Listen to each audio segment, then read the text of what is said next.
The story begins with someone asking if you'd like to hear a funny story. He mentions that there are various armed groups around the world, while there is one thing that all of them feared. A man named Peter appears sitting, resting on several corpses. Our protagonist says that the most impressive part wasn't that, but rather that Peter is a 60-year-old man. In a confrontation between criminals, one of the survivors mentions that he could have died as a legend if he had died before being hunted by various assassins. The survivor discusses this with a man wearing a mocking mask, saying that he is being threatened by assassins from the organization. At this point, he wonders if the masked man could be Peter, as he sees the man standing surrounded by the corpses of his pursuers. Despite recognizing Peter, the survivor mentions that he would still be pursued by millions of other assassins, and all this effort made no sense. He says that even being the legendary Peter wouldn't save him forever, as he wonders how Peter was never discovered, until Peter asks if he wants to know the answer. Our protagonist approaches the survivor while saying that even with so many pursuers, he would never be found. After approaching the survivor, he begins to remove his mask while explaining what happened. At this moment, the survivor is impressed with what is revealed to him. After discovering Peter's secret, he is killed while wondering if he really is Peter. With that, we go back to 3 months earlier. In a bookstore, an elderly man is putting up a promotion notice while someone tells him he shouldn't continue working. This person orders him to stop ignoring the calls and go visit the hospital. Otherwise, he would die in 3 months, while the old man looks at the various medicines he needs to take. However, the old man says he doesn't fear death because he's already been on the brink of life and death several times. That's because he dedicated himself to the assassin organization for 50 years and has no regrets. At that moment, he looks at a photo book, thinking that he never took a picture of himself in his life. As he reorganizes things, a girl enters the bookstore wearing a school uniform. The girl says she was looking for elementary school textbooks. With that, the old man turns with a smile to her, saying that his old bookstore has books of all kinds. She asks if he would have used books, and the old man mentions that he had books from the 60s to the most recent ones, asking if she wants the most recent. At this, the girl says the book would be for her brother. Our protagonist looks at the shelf, asking if she's a high school student, and she confirms. The old man says she must be in the 3rd year based on her badge, and she is impressed that he knows so much. At that moment, the girl looks up at the table and sees the books she was looking for all wrapped up. Even though she says she wouldn't be able to pay for all the books, the old man mentions that she could keep them all.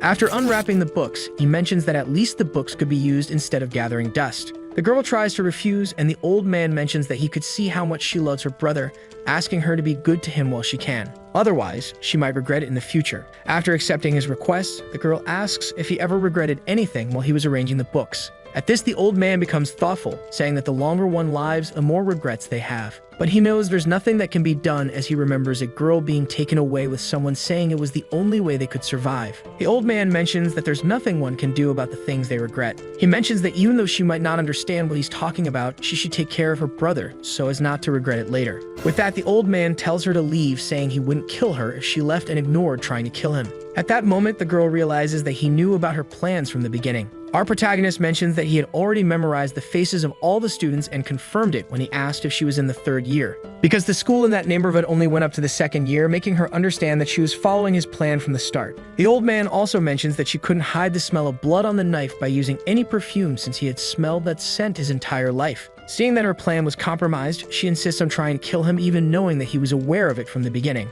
But at that moment, she hesitates, realizing that even though she is the one arm, she feels that this would end with her dying. At that moment, the old man has a firm look that surprises her until he shows that he has arranged the books she had requested. Our protagonist turns back, saying that he had noticed that the part about her brother was true and asks her to take the books. He mentions that he has done this for so long that he recognizes things just by looking. With that, he mentions that the girl is from the Glory Orphanage, just like he was, and that she hasn't learned anything despite having the same teaching method from his time. He mentions that in this organization, they have a response in case the mission fails. With that, he leaps towards the girl, saying that the response would be for Plan B to come into action. The old man grabs the girl by the neck while pushing her, confused about this idea of Plan B. At that moment, she looks up and sees 2 assassins emerging to kill her. Peter stays in front of her to protect her from the assassin's gunfire. He explains that Plan B would be to neutralize the agent sent along with the target. The girl then watches Peter, noticing that he has been shot in the stomach while protecting her. But they are still being targeted by the assassins, and Peter continues to protect her.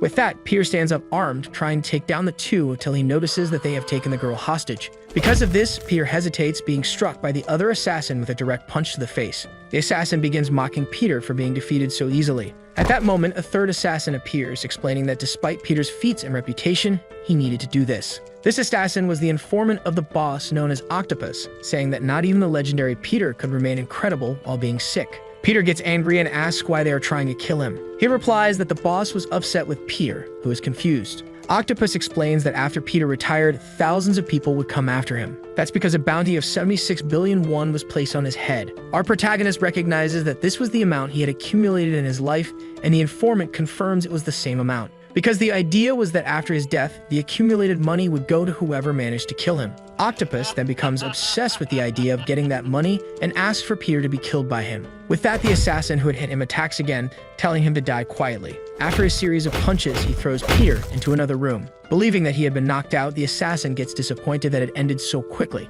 Octopus approaches to make sure, and at that moment, Peter gives him a gift. A flash grenade is thrown in front of the informant, who is surprised. As they flee, the assassins notice that he had planned to be thrown towards the back door. The informant mentions that he wouldn't get far while injured and orders them to find him, leaving the girl completely in disbelief with everything she just witnessed. Meanwhile, in a public park in the rain, Peter falls to the ground trying to stand up. Peter laments not being able to fight properly because of his age. At that moment, he begins to recall his life and realizes that everything was tied to the organization. He remembers his hard training to learn how to handle a knife and how to execute people. And while other boys were learning to use social media, he was learning to hack and wiretap. Or even his moments with a Russian spy suffering from frostbite and fighting a terrorist group to survive. Peter remembers that everything changed when the new boss took control because he complained that Peter didn't meet his expectations. All because of the illness that left him debilitated, leading the boss to believe that he needed to be discarded. Our protagonist acknowledges that he didn't desire praise or honor for the years he dedicated to the organization. He only hoped they wouldn't try to discard him this way. He can't accept dying like this and letting his money fall into their hands,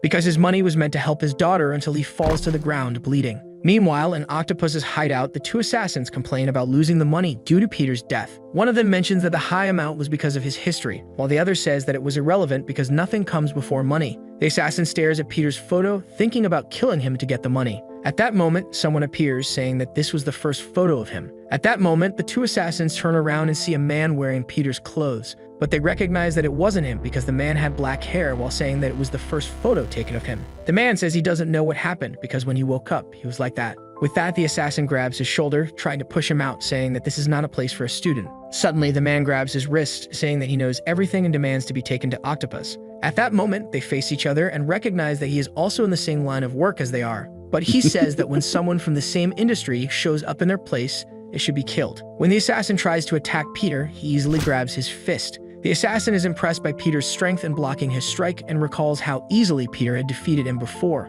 Peter crushes the assassin's fist with his hand. While one of the assassins feels his hand being destroyed, the other tries to surprise him from behind with a knife. But Peter manages to counter and lands a series of punches that easily take down the assassin. After knocking him down, the first assassin grabs the knife, asking who sent him. With that, Peter begins to explain that assassins who master cutlery are third class, while those who master all weapons are second class, observing the surroundings. He then picks up an octopus, saying that first-class assassins can use anything as a weapon. The assassin is astonished at him trying to use an octopus for defense, but ignoring his comment, the assassin charges at Peter to attack him. Peter uses the octopus like a whip to disarm the assassin from a distance, shocking him. Then he uses the tentacles to strangle him. After that, he throws him against the pots and tosses him into a pot full of boiling liquid using the octopus. As he throws him into the pot, he ends up destroying it. The assassin lies on the ground, wondering who this man could be. Peter picks up the photo they took of him, remembering Octopus's comment about his bounty. He looks at the photo, wondering if that was the only photo they had of his face. He then mentions that he had become a younger version of himself when he opened his eyes after that attack.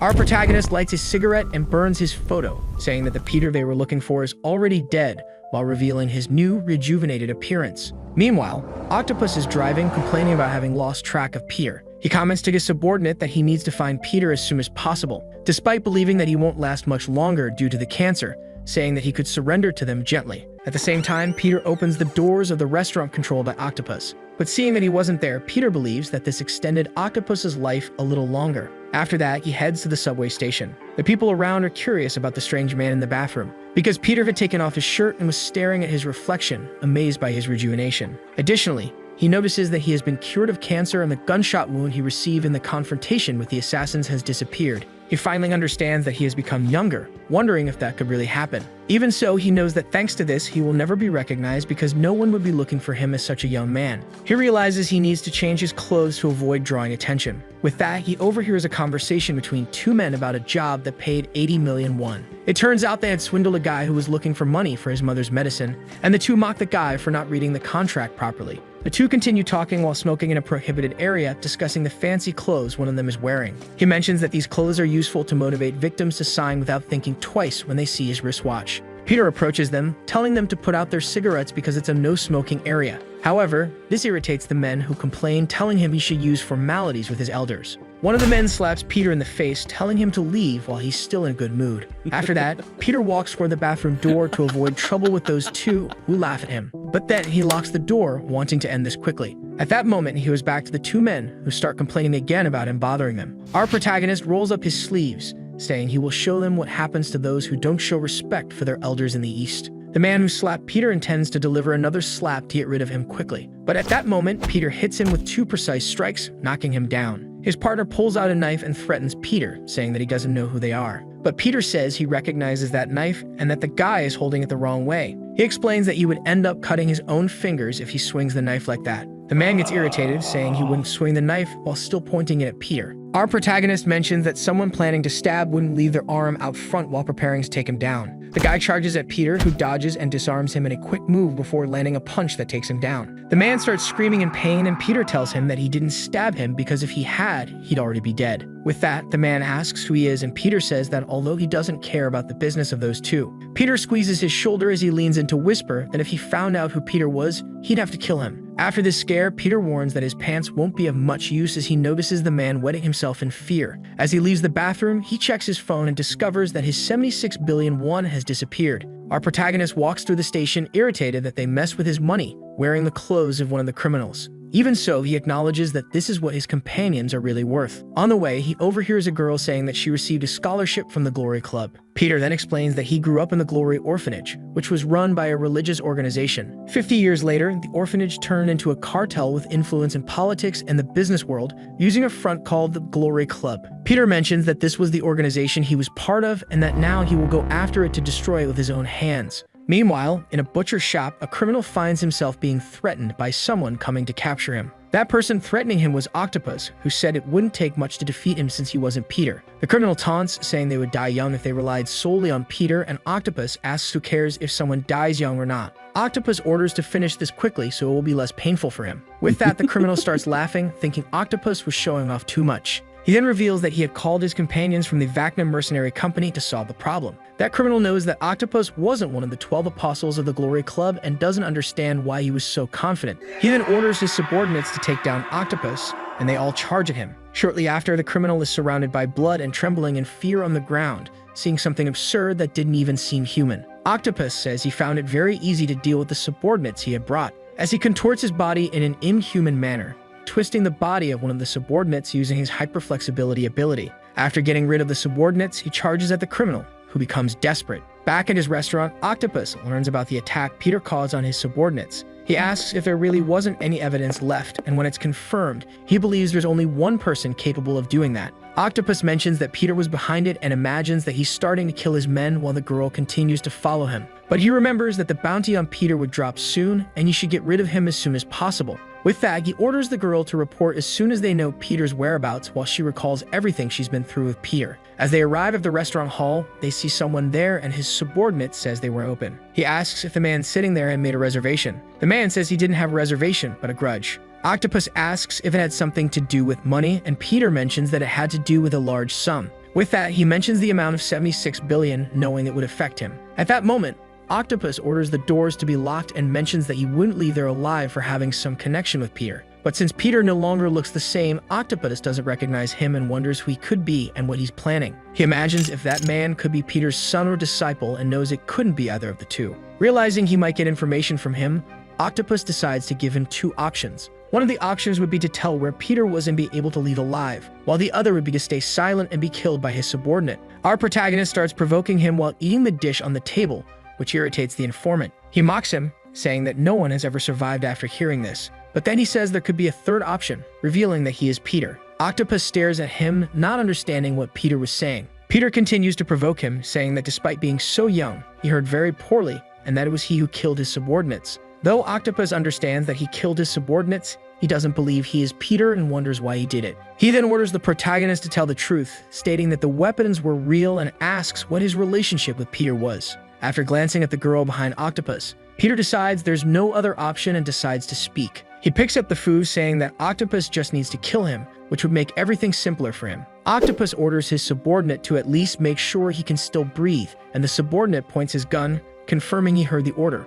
But at that moment, he is struck by something in the neck as he tries to fire. As he falls to the ground, the girl notices he has a chopstick in his neck. She realizes that he hit the man's vital point while the other chopstick was lodged in the gun barrel. She stares at him, thinking that he was the same age as her and that there was no one in the Glory Club or even in the country with such skill. Then Octopus gets quite excited, saying he liked the boy, thinking it was purely luck, and asks if he would like to join them. Suddenly, Octopus pulls out a pistol and unloads it in a fury against the boy. But Peter manages to protect himself using the table to shield from the bullets. The informant mocks him, saying that he was still too young, and asks if he didn't know that you can't protect yourself from bullets using a table. With that, Octopus approaches, reloading his weapon, asking again where Peter was and telling him to join them because it would be a shame if he died there. He gets close to the side of the table to finish Peter off once and for all. But then he notices that the guy is gone and that the red liquid spread around is just sauce. Octopus continues searching for the boy around the place to get rid of him. Little by little, he starts to lose patience, thinking that he couldn't be a ghost to have disappeared like that.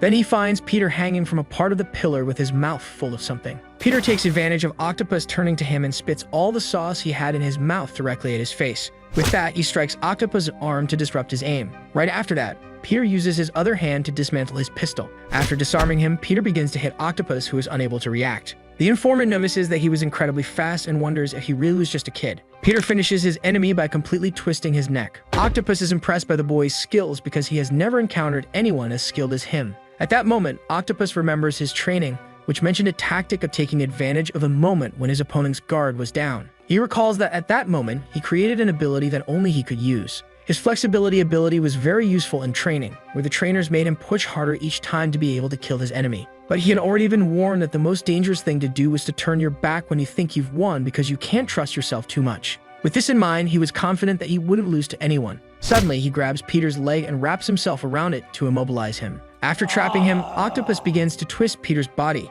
Octopus mentions that he has been in this business since the boy was born and that he has much more experience than a rookie like him. He then finishes Peter off until he hears someone asking how long he has been there. The informant looks up and sees Peter watching him while he was holding someone else. With that, he realizes he was contorting the body of his subordinate, who had already been killed. At that moment, Octopus recognizes that his time in this business was telling him that the boy was going to kill him. He understands that this boy might be even better than the 12 apostles of the Glory Club. Understanding this, Octopus cowers and asks to negotiate. He then grabs his subordinate and says he would hand her over because even though she has no experience in the field, she would still be useful. The girl tries to refuse while Octopus orders her to stay quiet because he was trying to negotiate with the boy. Peter agrees and Octopus is pleased, saying that he was a smart young man. With that resolve, the informant flees, saying he would pretend he didn't see anything and that Peter could do whatever he wanted with her while thinking about finding out more about the boy. But Peter mentions the do-or-die tactic that Octopus had recalled earlier. This triggers Octopus to remember his training and everything the boy had said,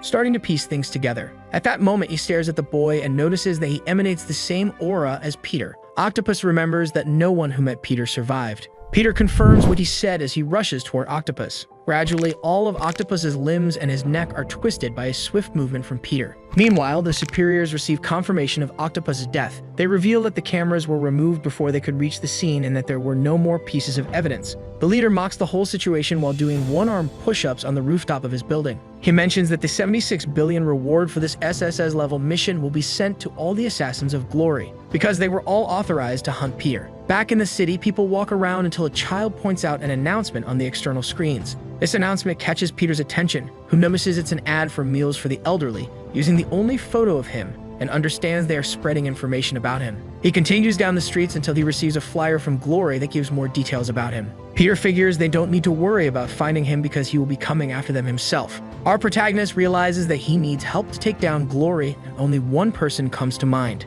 However, this person makes him quite uncomfortable. Meanwhile, in an abandoned and barricaded place, He arrives there and is struck by the sight of the place full of people sleeping on the floor, realizing that more and more people were ending up there. After dodging the sleeping homeless, he approaches a wall, searching for something among the organ sale and prostitution ads, until he finds a gap and, upon touching it, reveals a secret passage. Descending through the secret passage, he finds a luxurious place. Peter recognizes that the place has been restored, imagining it must have cost a lot of money. Then someone appears nearby, threatening him with a point close to his neck. He says that silk clothes and jade china weren't necessary for that person. That's because the person is a blind woman, holding her cane pointed at him while her guide dog stares at him irritably. The woman smiles, saying that even though things had been calm, it seemed like she would need to take care of some bodies. At that moment, she begins to smell him and notices that Peter doesn't smell of alcohol, indicating that he wasn't one of the vagabonds in the area. At the same time, she realizes that he had such a strong thirst for blood that he couldn't be just any thief. To protect herself, she tries to strike him with a cane,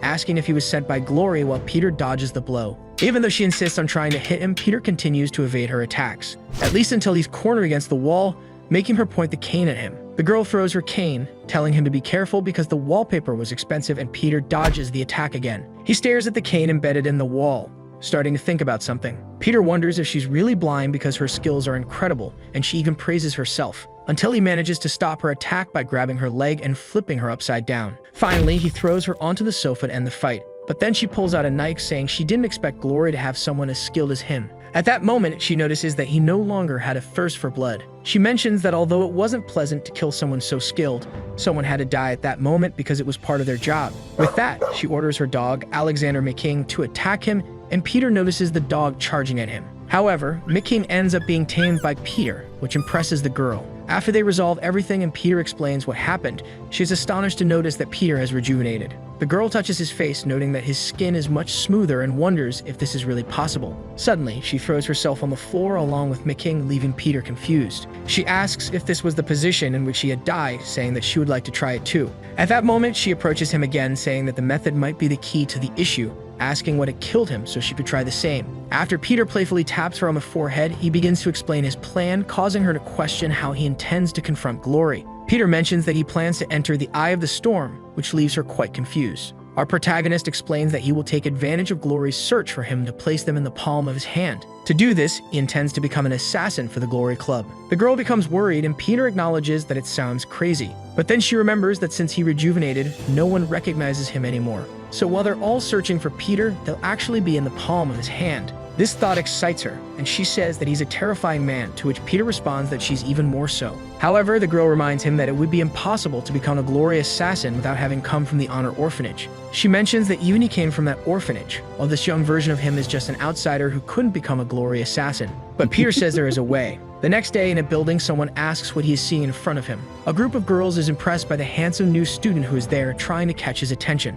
It turns out that Peter's plan is to become a student at the Divine Honor School, and thus he becomes the new hot student of the school. To maintain his cover, he uses the name Kim Sunmu, which the girls, mesmerized by him, even say is a very sexy name. At that moment, a girl approaches, inviting him to the auditorium, and when he responds, the girls are once again impressed by his beautiful voice. As he heads to the auditorium, one of the teachers asks which girl is his type until she is scolded by someone else. Our protagonist explains that although it looks like a normal school from the outside, it is actually a school for assassins, with students being discreetly taught in the assassins class. His goal is to enter that class and become an assassin while blending in with the students at the school. Upon arriving at the auditorium, he receives a message from the blind girl, reminding him that the class only accepts children from the orphanage and asking how he plans to get in. He mentions that there is a rare exception. The girl is astonished that he plans to go that far. So he steps onto the stage and begins to introduce himself to everyone, leaving them impressed. His speech includes his hobbies and talents, and he concludes by saying that he wants to become an assassin. At that moment, everyone is shocked by his statement, including the blind girl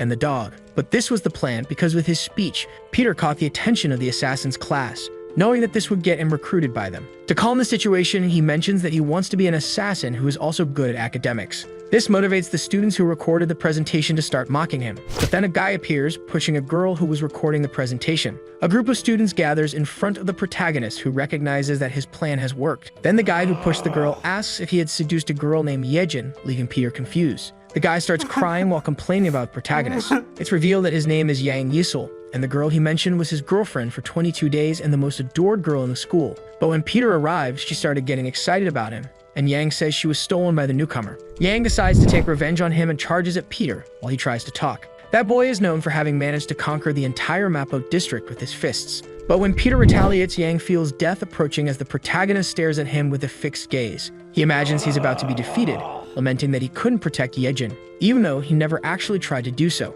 But then Peter stops just before hitting his forehead and merely flicks it. With that, Yang falls unconscious, trembling after being defeated by Peter. The problem is that at that moment, a staff member arrives complaining about them fighting at school and holding a red card. He starts pulling Peter's cheek, asking what his father does for a living, and the protagonist responds that maybe he's dead. As Peter is taken away by the teacher, Yang keeps complaining about being held back, trying to come up with an excuse for his defeat. At that moment, the members of the Assassin's class wonder what they should do about Peter. The decision is to try to find out more about him because it could be fun. In doubt, they believe they could simply kill him. At the same time as the protagonist continues to be pulled by the teacher, the girls keep praising him, until Octopus's subordinate girl finds him and becomes worried about why he's there, imagining that Peter's plan is to take everyone down. The next day, the subordinate, named Unbeal, hears someone asking if they could sit next to her. She's startled to see the protagonist and asks what he's doing there, and Peter responds that he's been followed by the students and asks why she isolates herself. Unbeal says she's not hungry, even though she's taken an absurd amount of food, which surprises Peter.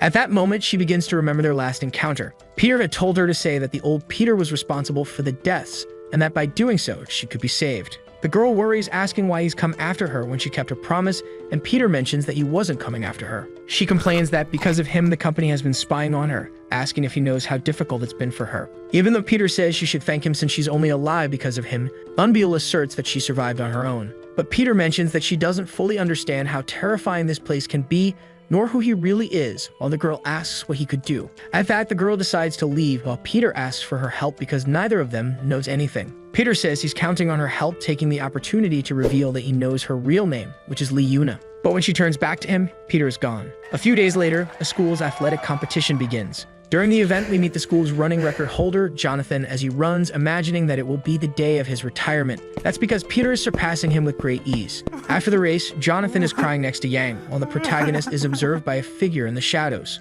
Sometime later, he goes for a vision test and shows he can see all the lines without much difficulty. Next is the home economics class, where they have to learn how to cut fruit elegantly. The teacher asks if he has ever cut fruit before, telling him to be careful with the knives. After preparing, he manages to create a huge apple rabbit, making the teacher believe it's so well done that it looks like it's breathing. At the same time, some students surround the teacher who scolded Peter, saying they won't clean up anything while recording the teacher's reaction. They ask what he could do besides lowering their grades and complaining, and the teacher tries to assert himself without any effect. The students mention that he could have his license suspended for emotional abuse due to his questioning. When he tries to assert himself again, the students get irritated with his words. At that moment, the group leader throws the teacher against the equipment behind him. He mentions that more frightening than lowering grades would be having his teaching license suspended or even being fired, and then his friend says they should post the video. At that moment, they see Peter approaching them with a cup in one hand, a trash can in the other. Our protagonist asks if they attack the teacher and tries to intimidate the three into staying out of the matter. Peter asks what will happen if he doesn't, and the leader spits on his clothes and starts laughing afterward. Seeing that the newcomer is staring at him seriously,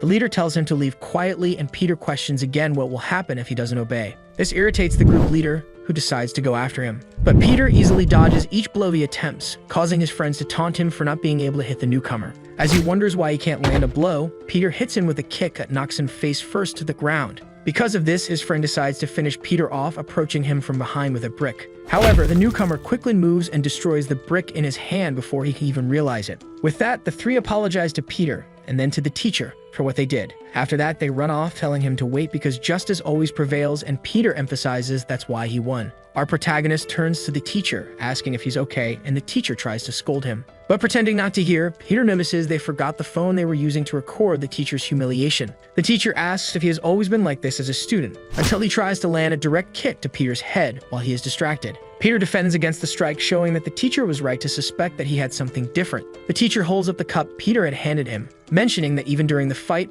Peter didn't spill a single drop of coffee. With that, he wonders where and why Peter learned these fighting skills. At that moment, Peter reveals that he seeks revenge but keeps hidden who the targets of his vengeance are. Explaining that he has lost everything he had accumulated, Peter says that he is just like the dead. The teacher asks if he plans to join the volunteer club while displaying a firmer and more imposing stance. This was all part of Peter's plan because he wanted Professor Li Guangyu to take an interest in him. Guangyu is the instructor for assassins from the Glory Club at that school. It turns out that at the school there's a volunteer club where students can potentially become glory assassins, and the teacher recognizes Peter's talent. With that, he takes Peter to the volunteer club room where glory assassins are promoted. Upon arriving in the room, Peter is surprised to find that it's just a room with a group of normal students who don't seem out of the ordinary. Guangyu goes to the front of the room and orders them to pay attention. When the teacher explains that Peter will be working with them, Yuna is once again impressed by his decision to join that club. She becomes worried as Peter stares at her, while he wishes she wouldn't say anything. To try and help her relax, Peter winks at her, and Yuna wonders why he did that, imagining she might be his next victim. Our protagonist introduces himself and thanks the group for having him, while noting that the room is too ordinary to be a place where assassins are trained. But then two students become irritated and try to intimidate him. They are Dako Hyung and Dako Ja, who question how an outsider could be admitted when only people from the Honor Orphanage are accepted into the club. As he recalls that even though he was a member of the orphanage, he couldn't mention it. The teacher suggests they have a simple welcome party. Two students ask if they should do the punch, which leaves Peter confused. What they're talking about is a club tradition called the Bloody Punch, as they draw their weapons and Peter realizes they have indeed been trained by Glory. However, another group calls him over, saying they will welcome him. Yuna tries to calm everyone down because she knows well that Peter could kill them all. At that, Jay tries to push her aside, saying it could get ugly for her too, while Yuna thinks for herself that she's trying to save them all. With that, the Dako brothers approach him, trying to figure out if he really knows how to fight or if he's just a talker. Peter simply says he knows a little while remembering that he has fought more than 1,500 times. The dude charges at him, saying this will be his last fight, but Peter manages to hit both of them simultaneously. Jem complains that this place isn't for just anyone because people don't understand what they're risking their lives for. Jem mentions that their desire is to become the world's greatest assassin, just like their idol. This idol was known as Apostle Peter. They mention that this isn't a place for a nepotist like him. After backing off, Peter says he's tired of this fight. He's had enough of one completing the other's sentences and tells them to attack together. The Dako brothers get irritated and charge at him together again, saying they'll show what their 18 years represent. Peter recalls that he has lived for 65 years and shows little interest in what they're saying. Even so, the two manage to emerge victorious, trying to show off despite being exhausted and drenched in sweat. With that, the students boast that the newcomer only fled out of fear because he couldn't react. At that moment, Peter walks through the corridors until he is approached by Yuna again. She asks if he's underestimating the volunteer club, saying he can't fool her. The girl mentions that she was watching him during that fight. It turns out that during the fight with the duo, Peter didn't use any strength to face them. Even though Peter tries to use the excuse that he always does his best, Yuna says she has proof that it's a lie, because while the two were drenched in sweat, he wasn't even tired. Yuna then pushes him against the wall, asking why he did that when he's already suspicious in the school, wanting to know what he gains by hiding his true strength. She asks what he intends to do, and Peter asks if she really wants to know what he was planning. Peter stares at her for a moment before sliding down the wall and escaping from her, saying it's lunchtime even though it's midnight. Meanwhile, in a bus parking lot, a driver was taking the opportunity to drink until the day broke. He was happy, saying he had received 1 million won just to rent the bus.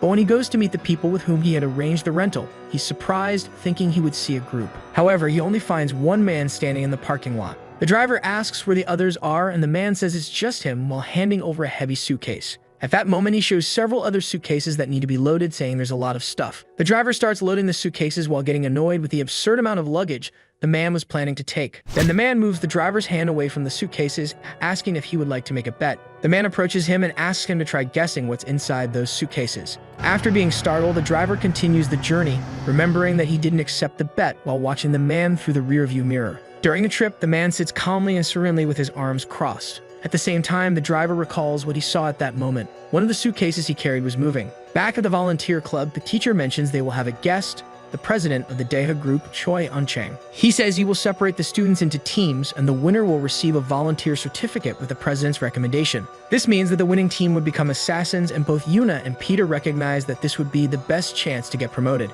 The teacher explains that their mission is a recovery one. It turns out that recently there have been many kidnappings of teenagers, and the problem involves one of those kidnapped children, because he is the only son of the group's president. One of the students wonders why this would be their mission and not a police job. The teacher explains that the reason is that the president wants revenge. He mentions that the mission is limited to rescuing the president's son and asks the students who wish to participate in the mission to raise their hands. It turns out no one raises their hands, and the teacher tries to motivate them by saying that if they don't do the mission, they will have to wait another 2 years to become assassins. Everyone believes there's something wrong with this mission until the Dako brothers volunteer for it. However, they noticed they weren't the only ones who signed up for the mission, because Peter and Yuna also volunteered, causing them to start mocking the two. When Yuna notices that Peter also volunteered, she starts complaining to him. After deciding who will go on the mission, the duo asks if they just need to go beat up the kidnappers. But then the teacher starts explaining the mission, which leaves everyone impressed. Peter recognizes that his chance to become a glory assassin again has arrived. The problem is that their mission is to have fun in a park while trying to rescue the boy. A group of dancers in carnival costumes starts passing in front of the group while being teased by the crowd. This confuses the Dako brothers, who wonder if this would be fun. While they're staring at the girls, Yuna goes to eat something, commenting that they won't stop staring at the dancers. Peter begins to have girls wanting to exchange contacts with him, while Yuna is the only one focused on their mission. She remembers that Professor Guan Yu mentioned where the president's son had been kidnapped. The goal of their mission is to rescue the hostage and defeat the kidnapper. However, she realizes that this was the last place he was seen and wonders if he's still alive. Yuna looks at Peter, thinking that maybe he could solve their problem. Our protagonist suggests they go check out a place he's curious about, and Yuna imagines that he always seems to know everything. But they can't enter the place because a reservation is required, and the staff member asks them to leave. Because of this, Hyun gets irritated and argues with the staff, attracting the attention of the people around. At that moment, Peter hears someone saying they need to download an app. After that, everyone gathers around her to check availability, and Hyun asks if she's still worried about the mission. Even so, the two brothers start playing on the kiddie rides, making a lot of noise and drawing a lot of attention, which irritates Yuna. Meanwhile, Yuma and Peter go to a shooting booth, wondering what prize they might win. The problem is that the attendant believes they'll never win anything because he added weights to the dolls while saying it was really easy to win. Yuna starts staring at the toy gun, thinking that she had never used a toy one, while the attendant imagines he could make a lot of money off her. In the end, she won all the prizes and left the attendant completely speechless. While everyone else enjoys the amusement park, Peter observes the place from a distance, until his companions call out to him, making him realize that the group was having a great time. Our protagonist imagines that this might have been the first time they'd been to an amusement park, considering what their childhoods must have been like. Because of that, he believes the best thing is to let them have as much fun as they can, since there's no telling when they might have another chance. After a while, Yuna manages to slip away from her friends, taking the opportunity to eat and think about the mission. At that moment, she notices something strange as she's able to connect to the president's son's AirPods. She realizes that he must be nearby, but she's confused because the signal is coming from the women's restroom. Yuna imagines someone might have taken his AirPods and wonders if she should call her companions.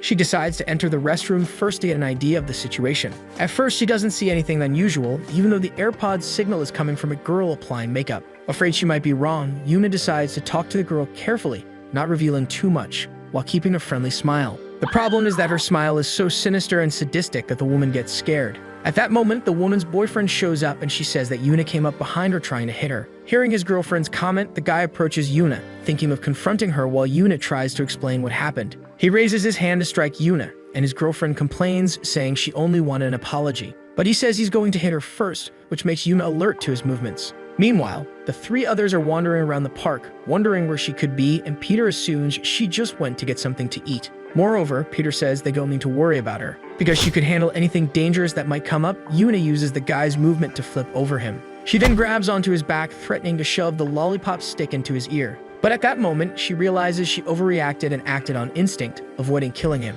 After letting go of the girl's boyfriend, she gives him her lollipop as he trembles in fear, then turns back to talk to the girl. She grabs the girl's face again and asks where she got the AirPods. Meanwhile, Peter checks his phone and doesn't notice the crowd gathering to watch him because he's so handsome. Yuna manages to reunite with the group, saying she found the AirPods and knows where they were lost. Peter says they thought of the same place and she's confused. It turns out that because the park is so crowded and lively, the kidnapper must have looked for a place where someone screaming or jumping on others would be normal. He points out that although the tickets for the haunted house showed as sold out, they hadn't seen anyone going all day. Yuna and Peter realize that the place they should be checking is the haunted house. The Dako brothers say the fun is over and they should focus more on the mission because they don't know what might happen. But Hyun keeps holding onto Yuna's clothes, irritating her as she says he claimed he would lead the way. While Hyun and Yuna argue, Peter continues staring ahead and walking forward, confused, because there was no one at the attraction. He recognizes the danger and tells them to be prepared, which confuses Hyun. Our protagonist mentions that their mission is about to begin. But at that moment, Peter realizes the true purpose of this mission. The purpose was for them to be kidnapped by the culprits to get close to the hostage.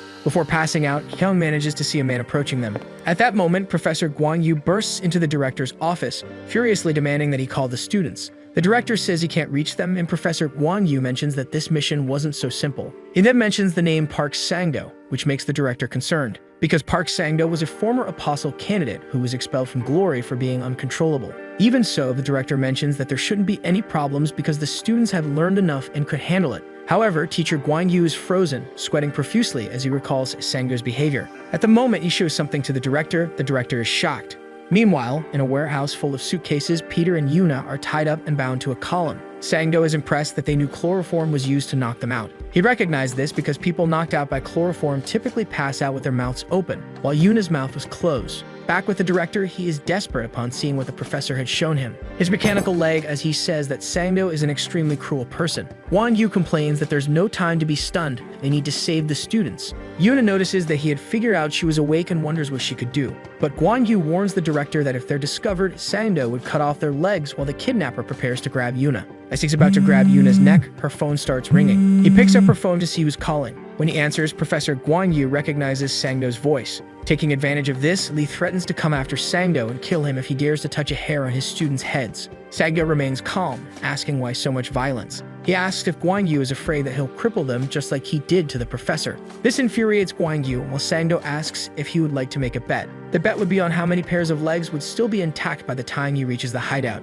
If he guessed correctly, Sang-do would spare the president's son, and ask the professor what he would like to bet if he was wrong. The director is surprised to see Guan-yu trembling with fear at the situation. With this conversation, Guan-yu becomes desperate, demanding to know where they are and trying to talk to Yuna and Peter. At that moment, he orders them to search quickly because they must have already become targets, while Sang-do warns them to hurry because he will start soon. Yuna opens her eyes and tries to see if she can talk to Peter, noticing that he was really sleeping, which irritates her because he's asleep in such a dangerous situation. She starts thinking about what can be done while taking off one of her shoes. Peter asks what she's doing as she puts her foot on his face, revealing that he wasn't even asleep. The girl says she was trying to wake him up by pinching him, and Peter teases her. After that, she starts hitting her bound wrists against her legs, saying she's using what she learned in training. But at that moment, Peter shows that he's already free and asks what she's still doing, revealing that he had freed himself some time ago. It turns out he had freed himself discreetly in case something happened. Yuna tries to explain that the kidnapper was a former member of Glory, and Peter says he already knew that. He asks if she likes making bets, which confuses Yuna.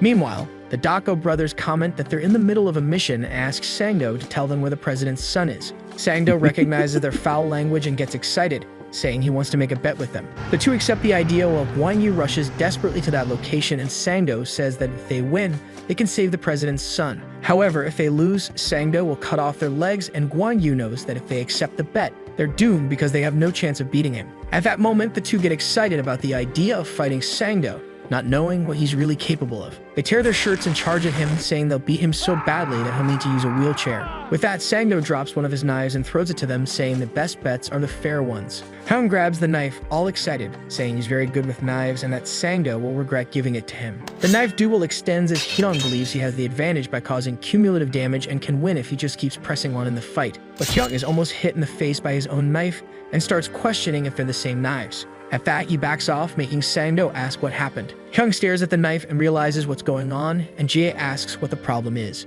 It turns out the knife he received wasn't sharpened, and Sang-do looks at them with a sadistic smile. At that moment, Peter and Yuna arrive in the room to help, but Hyung tells them to stay back, which impresses Yuna. They say this fight is theirs and that the two of them can't interfere. They believe that if they can't win this fight, Yuna and Peter won't have a chance, so they must stay behind. With that, the two prepare to fight, saying that Sang-do doesn't know what their motivation to fight is. At that moment, they remember the last challenge at the orphanage, called the Hell Month. In this challenge, instead of receiving water or food, they were given only a pistol with a single bullet. Their goal was to survive amidst the wild beasts that surrounded them during this challenge. They recall that the bullet was used for various reasons, such as hunting or betraying their friends. In some cases, it was used to free themselves from that nightmare. However, the two refused to give up and tried to survive by any means. Throughout the challenge, they kept the bullet they received, because they knew that the two bullets they had would determine their fate someday. After that month ended, they discovered they were the only survivors out of 181 children from that generation of the orphanage. During that time, they heard about a boy their age who became known as Apostle Peter, who had set an incredible record. His record was being the only person to survive without using his bullet in the last 58 years.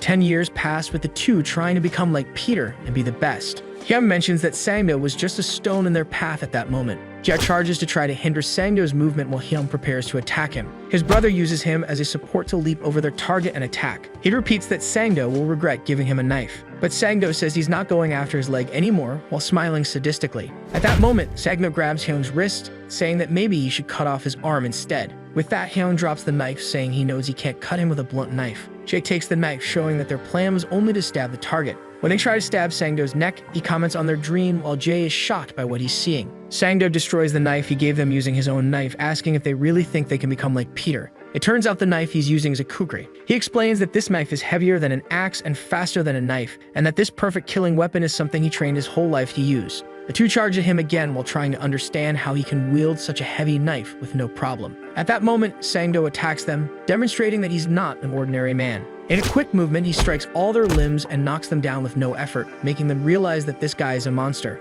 After being knocked down, they plead with their partners to run away. Yuna panics and Sangdo mentions that he won't kill them because they're just kids, but he says he will collect his reward from the two. He then prepares to cut off a leg from each of them. Meanwhile, Won Yu continues to panic, wishing that Sangdo won't harm his students, willing to give up his other leg to save them. That scene shocks Yuna, who becomes worried that he might actually cut off their legs. At that moment, he hears someone offering to make a bet. Peter offers his arms and legs, saying he's willing to give up even his neck, which catches Sangdo's attention. This excites him and he accepts Peter's bet, acknowledging it as expected of the Glory member. Once again, Sangdo hands a knife to his enemy, saying the conditions must be fair. Yuna panics, afraid that Peter might take the knife, but he refuses. Our protagonist shows a floral tray, saying that it's more than enough. Sangdo starts laughing, saying that Peter is hilarious, while Yuna goes to help her partners. Sangdo then charges at Peter, saying he won't go easy on him. When he tries to land his first strike, Peter dodges with a step back. At that moment, Sangdo starts a series of attacks and notices that Peter is using the tray as a shield, recognizing it as a good idea. However, he asks how many attacks the tray can really withstand. Meanwhile, Won Yu is worried about what might be happening, afraid that another tragedy might occur. The tragedy he fears so much is losing everyone again to Sangdo. Won Yu starts to remember the day Sangdo was talking to a croupier, asking her to make a bet with him. He asks if she believes he can get out of there alive or not, while saying she should bet all her chips on his survival. At that moment, he was surrounded by men holding chainsaws with a betting table damaged from the fight. The leader of the assassins explains that Sangdo was causing so many problems for the company, and that's why he needed to be stopped. They mention that he had been fired, and Won Yu remembers that this team was composed of veteran B-rank assassins. Regardless of skill and experience, it shouldn't have been possible to face 5 assassins of that level. Yet Sangdo was displaying abilities that seemed beyond human capability as he cut through the assassin's hands as if they were nothing. Won Yu recalls that it was at that moment when he lost his leg and became useless as an assassin. No matter what weapon was the strongest, what really mattered was how monstrous Sangdo was. And then he landed a strike that cut Peter's tray in half. Sangdo acknowledges that Peter had a lot of luck and asks what happened. Peter stares at the tray while Sangdo remarks that Peter's shield was split in half. Yuna considers intervening in the fight, while Peter mentions that Sangdo had said the knife was a kukri. Our protagonist comments that this knife wasn't made to be used so ferociously and is impressed by his aggressiveness. Then Peter crushes the pieces of the tray and Yuna is amazed to realize that the tray wasn't a shield. Now that it was cut in half, Peter could use the 2 pieces as weapons. While Sangdo tries to appear unconcerned, he realizes that none of this was a coincidence, as it wasn't the first time this had happened. Because when he believed he had cut through the tray in Peter's head, Peter had managed to dodge the attack. Sangdo wonders if he really is a student, saying he doesn't know where Peter learned those tricks. But he admits that it won't work on him, as he throws his coat at Peter to distract him. Using the coat to obscure Peter's vision, Sangdo charges at him. He then executes a series of cuts to finish Peter off. This time, he believes he managed to cut him and notices that Peter was just an ordinary boy, until he sees Peter appear behind him, trying to strike him with a piece of the tray. Sangdo then realizes that he had actually cut through a pillow. Just before being hit by Peter's attack, he manages to back away by taking steps backward. Sangdo understands that Peter's intention was to strike his carotid artery to kill him, and that he only managed to protect himself by using his hand. He asks if Peter is really a student while taking a battle stance. At that moment, he understands that the tray wouldn't cut through thick clothing or block his knife. So Peter's plan was to target his neck, and then he charges at him. Peter initiates a series of rapid attacks that Sangdo can't fully keep up with. Sangdo stops wondering if Peter is a student and starts questioning if his enemy is even human. Yuna understands that the kukri's movement destroys everything around it when swung, and if Peter were hit, he would die. But she also notices that Sangdo is much slower than the protagonist. This was caused by the weight of his weapon, and if the fight dragged on too long, Peter would win. However, Peter is slightly hit on the face, which worries Yuna. Sangdo mentions that to kill cattle, he needs the right tool and then pulls out another knife. He reveals that there were knives hidden inside the kukris. Peter remembers that Sangdo's kukri weighed 3 times more than a regular knife. By getting rid of it, Sangdo's speed was no longer affected and Peter loses his advantage. With that, Sangdo begins a series of attacks that Peter must defend against using his improvised weapons. Yuna notices the change in Sangdo after he got rid of the kukris. but she also realizes that those knives were designed for stabbing and wonders why he's using them in this way. Sangdo looks to land a direct strike to finally end the fight. When he's just inches away from striking Peter's neck, his hand locks up and opens. His hand drops the knife and he is shocked by this. Peter asks if he couldn't put any strength into his hand after seeing the knife fall. At that moment, Sangdo realizes what Peter's plan was all along. It turns out that Peter's target wasn't his neck. His goal was to hit Sangdo's hands, and then Sangdo notices his hand completely cut and covered in blood. Our protagonist starts talking about the muscles and nerves in the hands, explaining that they are necessary to hold something. What Peter did was cut each one of them using the weapons. He explains that from the beginning, he had no intention of killing Sangdo. Sangdo begins trembling, incredulous at what just happened. That realization made Sangdo understand that his enemy was no ordinary student, and he wonders how many men that boy had killed so far. Peter mentions that he had warned him that there was no way to win against an iron knife with a silver tray. With that, he wraps the tray around his hand, saying he would show how a rock can be shattered with a simple egg. Sangdo begins to remember his terrible past, being bullied by thugs who hung him upside down from a tree. Every day, he imagined getting revenge on the bullies, but he never had the strength to fight back against them, until one day, they threw 2 dogs at him. The bullies said that if he could beat the dogs, he would stop bullying him, while Sangdo cowered in fear, wishing to die. At that moment, the bully asked if he wanted to make a bet, and this affected him deeply. Hearing that phrase, Sangdo began to get up, mentioning that his legs started to move on their own. He couldn't explain how he managed to advance against the bully and punch him directly in the face, but he understood that betting his life made him stronger as he killed the bully. From that point on, all his fights followed the idea of betting his life to feel powerful. Gradually, these bets became his addiction. That's because he always won his bets, being the strongest of all. But at that moment, he ends up being hit by Peter's fist, wrapped with the tray like a glove. With that, he's thrown to the ground while Peter discards his metal glove. Yuman is impressed by the fight and Peter charges at Sangdo, who becomes desperate to keep him at a distance. At that moment, Sangdo pulls out a grenade and orders Peter to kneel. Otherwise, he plans to blow up the entire place, pointing the grenade at the suitcases. Sangdo reveals that he had put the kidnapped children inside the suitcases, including President Choi's son.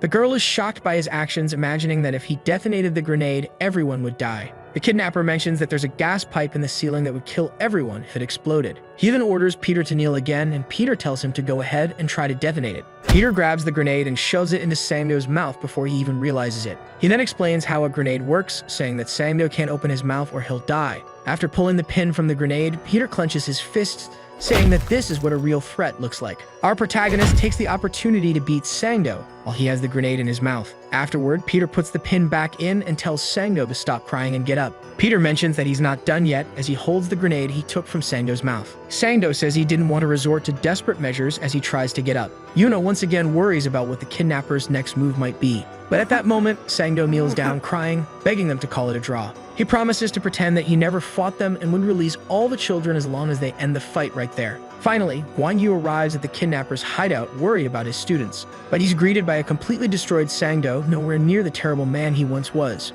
Peter appears, supporting his colleagues while Yuna stands beside him, smiling slightly. With that, the incident was resolved and the kidnapped children were successfully rescued. Meanwhile, Sangdo is placed in a black bag, complaining and asking them to say it was a draw. He is then taken to the Glory headquarters and Guan Yu's nightmare finally ends. Peter's group gathers, with the Dako brothers boasting about their teamwork. While Guan Yu wonders what might have happened, Peter tells Yuna to cover up properly to avoid catching a cold. Sometime later, they are promoted to D-rank assassins. But this leaves the Dako brothers furious for not getting a higher rank, and Yuna gets annoyed with them. They take the elevator, descending several floors until they begin to worry about how much further they will keep going down. When the elevator doors open, they are met by 2 enormous women, causing the brothers to believe they are going to die. They try to close the doors, saying they'll come back another time. But then a beautiful woman appears between the 2, welcoming the group. With that, they change their minds, saying they are the guests that were expected. The woman asks them to follow her as she guides them through the place. She explains that the president is interested in them for saving the life of his son, who is the heir to the Dana group.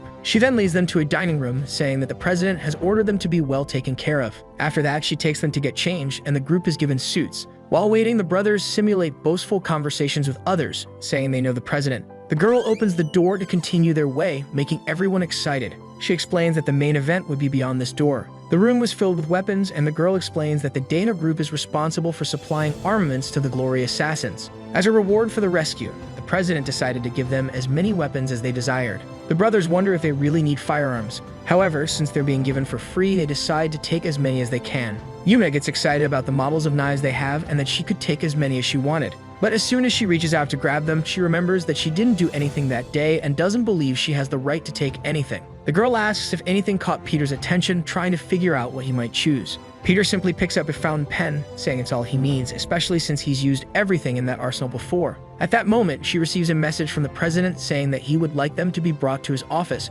which makes the brothers complain about how long he's taking. But then she corrects her statement, saying that the president asked for only Peter to be escorted to his office, which irritates Hyun, since they fought so much for him. So Peter goes up in the elevator alone with the girl, who comments on the pen he chose, and Peter mentions that he likes using that model. However, she recalls that the model was released 40 years ago and was discontinued early, forcing Peter to improvise, saying it was a gift from his grandfather. When the girl thinks about asking if he came from the orphanage, Peter changes the subject, asking about the president and why he was the only one called. Finally, they arrive at the president's office, and the girl mentions that she has brought the protagonist as requested. With that, Peter meets President Choi Uncheng. He asks if Peter liked the rewards, and Peter simply thanks him for everything. Our protagonist asks what Choi wanted with him, and the answer is that he just wanted to meet him. But then he gets closer, saying that he did have a reason to want to bring Peter to his office. Choi mentions that he knows who Peter really is, which worries the protagonist. Approaching Kim Sung-gu, the man examines him closely, and says that, in a way he can't quite explain, he looks a lot like Peter, a comparison that in fact is not unusual.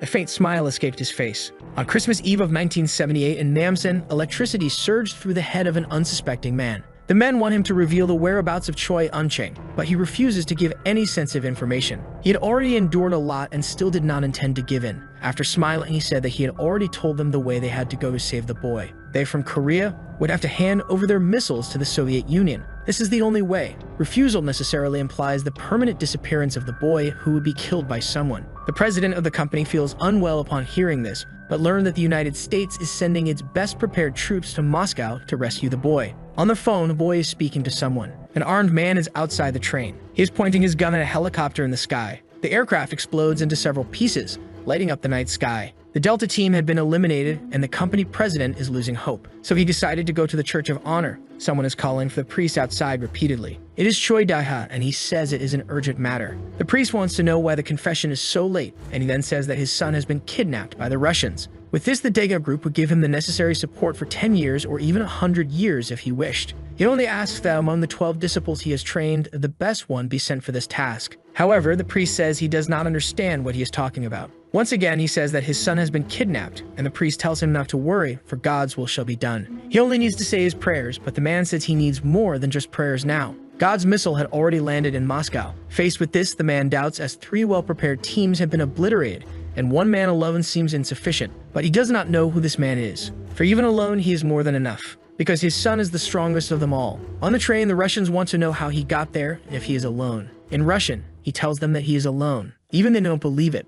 Without further delay, the shootout begins as if they were in a slum. One of the Russians tries to hit the intruder with his pistol. However, his agility is such that he passed through the carriage, taking lives with his physical integrity completely intact. He said that their head count matches perfectly, with the number of bullets left in his pistol. Opening the carriage door, a man shouts for him to drop the weapon immediately. If he doesn't do it, the boy's brains will be splattered all over the carriage wall. He had heard of this guy before, the only one left alive wherever he goes, and he didn't expect him to be so young. This is him, the disciple Peter. Now in Korean, he speaks to the boy who is being held hostage. As soon as he counts to 3, he should duck. The boy didn't understand at first. The countdown starts, and the Russian becomes apprehensive about their communication. Halfway through, he orders the intruder to kneel. The countdown ends, and he threatens to kill the boy. With that, the coin was thrown with brutal force. The boy managed to duck, while his captor was fatally struck by the coin. In Russian, he apologizes to the KGB agent and bids him farewell. Terrified, the boy thanks his savior. Asking if he is Korean too, he said he would never forget this kindness. In fact, he would repay him for what was done. Placing a hat on the boy's head, he said he wasn't there to save him. He was there to ensure the future of the Dae-ha group, and if he understands that, he should stand up immediately. Because they had a long way to go before they reached home. The boy thought the guy was really cool. 40 years after the incident, he hasn't forgotten the face of his savior because he is only alive today thanks to him. Looking at the boy, he asks if that's correct and calls him Peter once again, and says that he must certainly be a relative, a grandfather, for the resemblance is very strong. It's been a while since someone made him feel so scared like this, however. That fragile boy he once saved had turned into a very bold man. I heard that he chose only a pen among the armaments, and the young man says that it's enough for him. But he can't let that man's grandson leave like this. It's a modest gift, but he hopes it will be accepted. A long time ago, his grandfather used something similar to save his life. It is the pinnacle of this company's technology, the St. Petrus V4. Its engine is powerful and it reaches over 500 kilometers per hour unofficially. It has a stealth function with a signal blocker, and with it, there's no need to worry about GPS or anything of the sort. I sold the motorcycle, he says, asking if that was really necessary.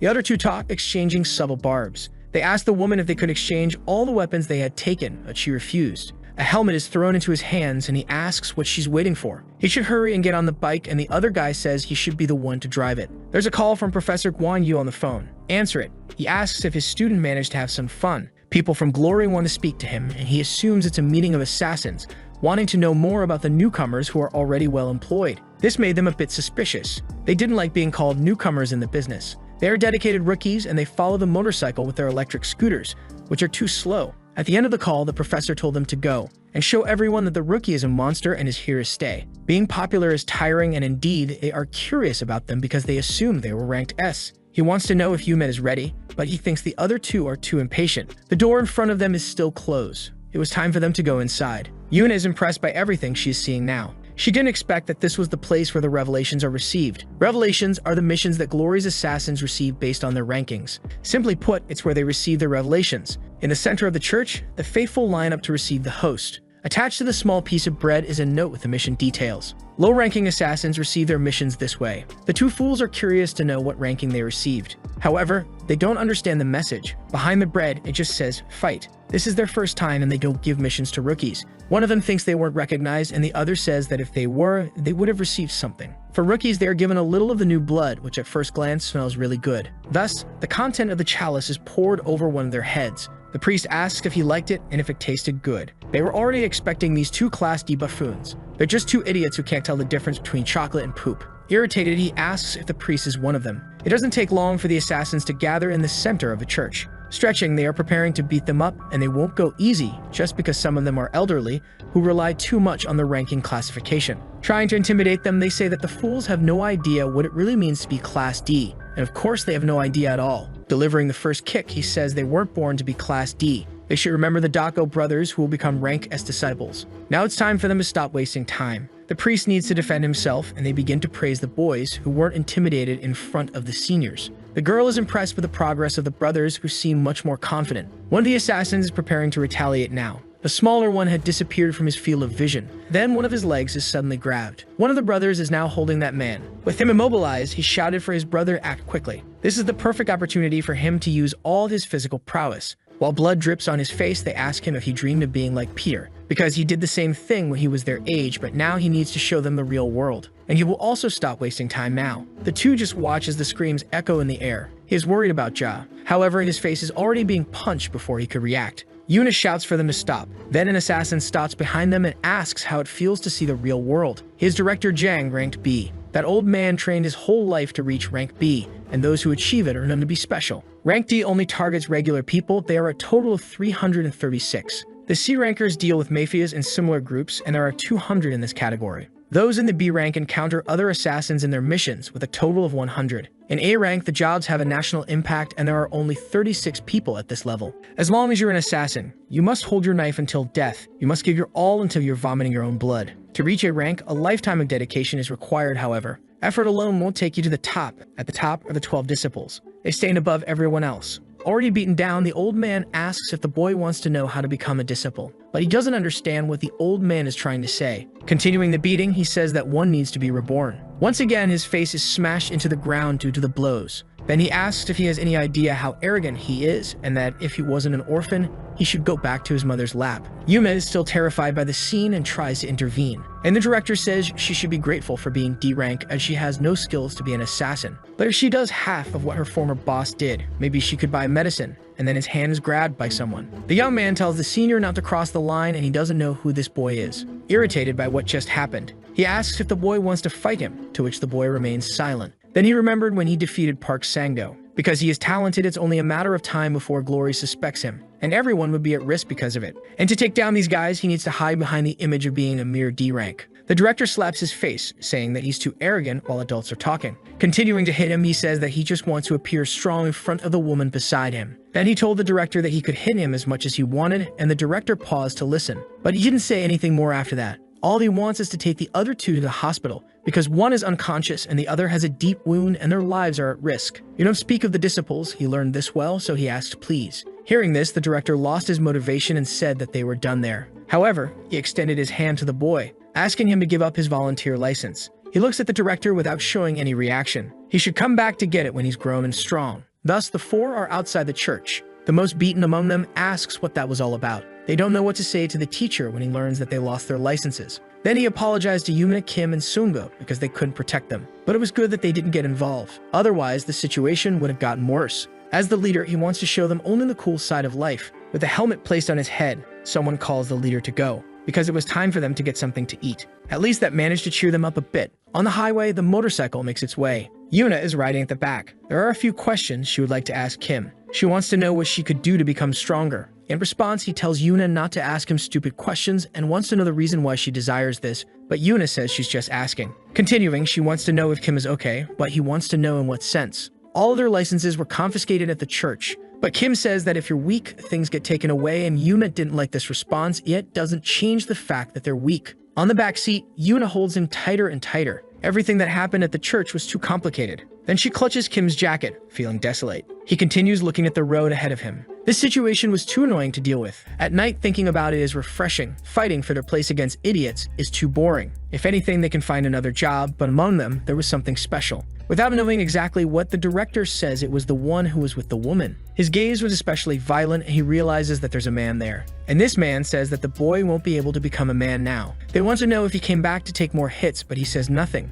and they ask if he ignored them on purpose. Kim wants to know what they really intend to take this matter so far. For the director, the boy hadn't been beaten enough. Kim was going to teach him a lesson, but Kim interrupted because he was there to show them something. Skills they had never seen before and would never see again, the skills of a rank S disciple. For now, they still don't understand what's happening inside the church. So he asked the boy if he had mentioned anything about the skills of a disciple. He then began to laugh uncontrollably, as he's been in the business for 14 years and has never seen one. The boy doesn't know how the world works, so they are going to beat him up and send him away to reflect a little. But when he looked at his friend, he was met with the unexpected. He's standing in the same place, completely still. There's no expression on his face. In front of him stands a high school student who's ranked D, whose name they don't even remember. Not only is he unarmed, but he's carrying only a rosary that doesn't even serve as a weapon, and there are many openings in his stance. Feeling apprehensive, he doesn't know what to do in front of this boy. Those eyes definitely don't match the information he has on him. His friend asks if he's really afraid of a mere child, then Jong diverts the conversation, saying that's not the case. He's just a young man with a different look.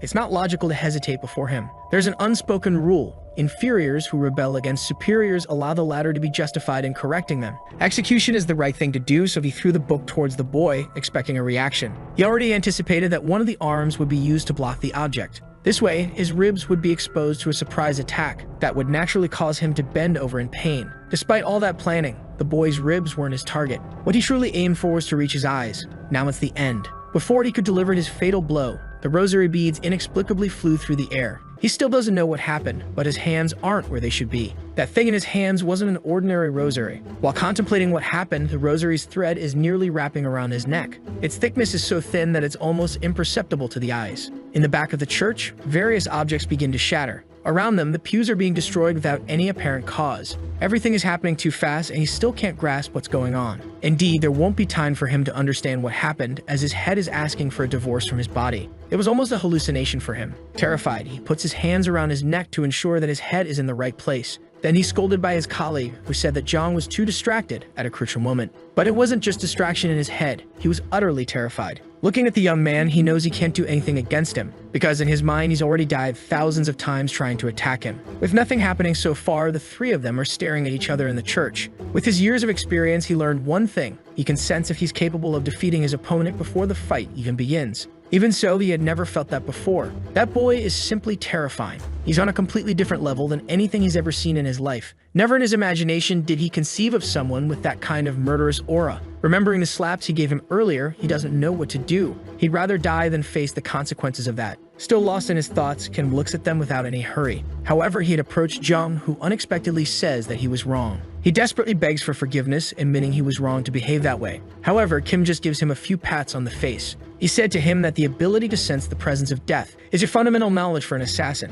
Saying this, he leaves as he knows Jung learned an important lesson that day. Even though he's gone inside the church, Jung's friend asks what he had done, because he must be crazy to have allowed that to happen. Outside, a woman says he shouldn't have gone as he could be discovered if he fought with someone. But Kim says that's not going to happen and that she should think about it. The rank B assassin lost to a rank D rookie. He won't be able to continue in this business. Losing like that to a rookie, who is still almost a kid, she wants to know if she would be able to talk about it if she were in his place. Jiwon only went there because she was worried. She just wanted him to stay quiet and not make her hate him. Kim revs his motorcycle a few times and speeds down the highway, leaving the place behind. The man is furious that they lost their identifications as they are their lifeline. That's what the brothers are thinking, and are sure they're in serious trouble. Various thoughts are running through the heads of the two who don't know how to explain what happened or if they should even talk about it. Someone calls them, pulling them out of their sad moment of reflection. It's the assassin from the previous day standing there. The two are terrified, even thinking he's a ghost. Scared, they want to know if he came there to beat them up, and he tells them not to call him sir because they're not in the army. He just came there to return their identifications. The brothers start celebrating so much that Jung asks if they want to die. But the truth is, being there, he can only notice that peculiar boy. That one is definitely a very strange citizen. The brothers keep thanking Jung, who asks them to at least be more discreet. Holding Yuna's identification in his hand, he thinks of returning it to her as soon as possible. After all, he hadn't seen her yet. Meanwhile, the brothers brag about what happened. In the training room, someone is struggling with their own effort. It's Yuna, relentlessly striking the dummy. A fight involving one of the brothers flashes through her memory. Her opponent was much more experienced. There was nothing she could do to help. The same thing happened inside the church. She just watched the action unfold. It's been bothering her a lot. She doesn't want to feel useless. Furious, she plunged her knife into the training dummy's neck. Thinking about what happened, she feels pathetic for not being able to do anything. If she continues like this, her younger brother Yujin will be in danger. Entering the room unnoticed, Kim asks what is so pathetic that Yuna is talking about. Before she can answer, he says he came there to deliver her license. But Yuna says it's okay, she doesn't have the right to have that. Kim wants to know if she said that because of her younger brother. She says she is pathetic, but still tries to be an assassin, something she has no potential to do, and Yuna yells at him to shut up. He always talks as if he knows everything, and Kim apologizes, then Yuna tells him not to talk about things if he knows nothing. However, he did know something about her brother. They aren't biological siblings, and Yuna wants to know how he found that out. Actually, Kim wants to know what happened to her brother. Yuna looks at him as memories start surfacing. Her little brother wants to go on one of the rides at the park with her because they're family. But she doesn't agree with that statement. They are relatives. She told the boy to go away as they aren't real siblings. From the day he was born and abandoned at the subway, he had no family. He didn't die only because he was taken to an orphanage. There were many things lacking, but they weren't miserable. Growing up alone, she didn't have the courage to make friends or build a family. The truth is, she didn't want to go through the experience of being abandoned again. Being alone is good, that's what she thought every day. However, she wanted to die soon, and that almost happened to her. During one of her missions, she was hit, and they were struggling to stop the bleeding. Not knowing what to do with her, as there were no proper treatment facilities, they said they could just dispose of the dying body. And since resources were scarce, it wouldn't be a complete loss. Maybe it would have been better if she had died right at the beginning of her life. She knew what kind of place that was, she just wished that day had come sooner. Even so, she carries no regrets. Unexpectedly, she woke up. The doctor said a miracle had happened. After that miracle, Lee Yujin had disappeared from her life. That boy was really insubordinate. The teacher tried to stop him, but his efforts were in vain. That boy said he needed to save his sister, and it would be fine if he died. Why are you on a stretcher? He asks if his sister is safe now. She swore that because of her life, she had no family at all, but he was there every moment taking care of her. This moved the girl deeply, as she didn't want Lee Yujin to put himself at risk for her to be saved. The man says that a bag of blood costs a lot of money, and the boy is draining all of their reserves. They wanted to throw the boy away and stop his treatment. Yuna had just bumped into them and asked the doctor not to throw the boy away. She was already feeling better and said she could pay the hospital bill with her own work. No matter how much it costs, she is his sister and needs to do this. It was the first time she had a reason to live. Remembering this, she says it doesn't matter if they aren't biological siblings or if they are a bit different. Yuna is willing to do anything to save him. Kim said he had meddled in her affairs carelessly, so he was going to leave so that she could finish her training, but there's something Yuna wants to tell him. He is the strongest person she has ever seen in her life. Stretching out her hand, she tried to grab the sleeve of his jacket.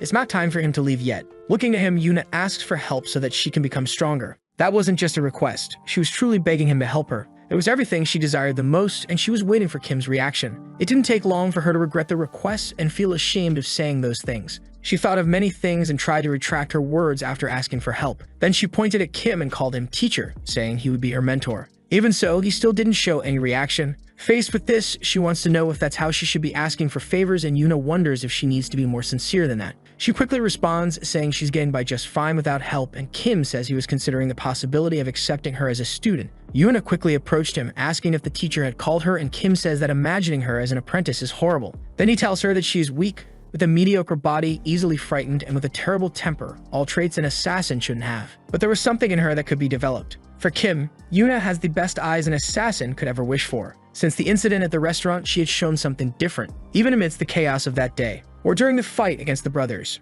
In every tense moment, whether it was inside the assassin's church, Yuna was there with them. During every conflict in which she was present, her eyes never strayed from the fight no matter the circumstances, as if she was trying to absorb all the techniques she was seeing. Her visual acuity is far greater than that of ordinary people, and upon hearing this, Yuna felt embarrassed by the compliment. For Kim, he was merely stating the truth, but there is something that could help the girl in her quest for strength. A weapon that could turn her disadvantages into her greatest asset, one that she could use to defeat anyone. And he threw the weapon to her. If she learned to master it, she wouldn't even need a teacher. That object would turn her into a true assassin. Looking at the item in her hands, she couldn't believe its potential. Someone is sniffing money and says that it's very valuable. The brothers are quite pleased with the weekly payment and want to know how much a disciple earns, while Kim thinks that disciples don't care about money, because they can have whatever they want. With money in hand, they argue about what they should buy first. Kim wants to know where Yuma is because he hasn't seen her, and he hears that she went to her part-time job. She's had it for a few weeks now and must be cleaning around this time. She cleans up what the assassins leave behind. It's a job that requires a strong stomach because there are always disgusting things left.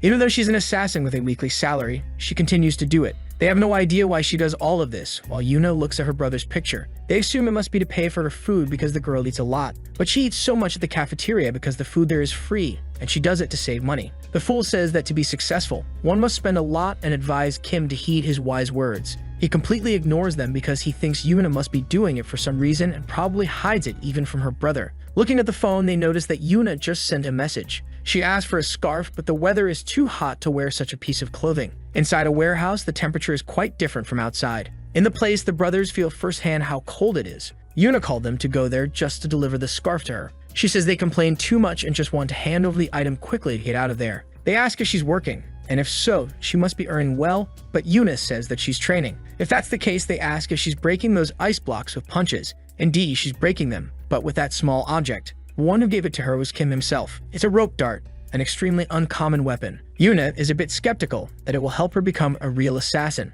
A traditional wushu weapon, the rope is tied around the body, and the dart is thrown towards the enemy. A strong, fast, and extremely unpredictable weapon. The brothers make fun of her, saying that if she's going to use that, the idiot might as well use a firearm. Indeed, the dart is strong, but compared to a firearm, it's just a toy, because every shot from a gun is a guaranteed kill. Hearing the criticism, she says the guys are not wrong. Kim says that to kill 5 people, 5 shots are needed, but with that, it's different. Then Yuna shows them what the dart is capable of. The brothers watch, completely in disbelief. In Yuna's hands, the dart is becoming a devastating weapon. With just one throw, she managed to break much more than just an ice block. That should have been impossible, and they think Yuna might have just gotten lucky with her throw. Discreetly, they start looking up the weapon on the internet, and the girl tells them they need to be less obvious. Outside, the day goes by. The owner of the place is a D-rank assassin, Park Bingsu, and he asks if everything went well. Yuna says yes, and that she'll leave as soon as she cleans up everything. But he says she doesn't need to clean anything, but wants to know if she's really Lee Yuna. He says he has seen many people there breaking ice as training, but destroying it like she did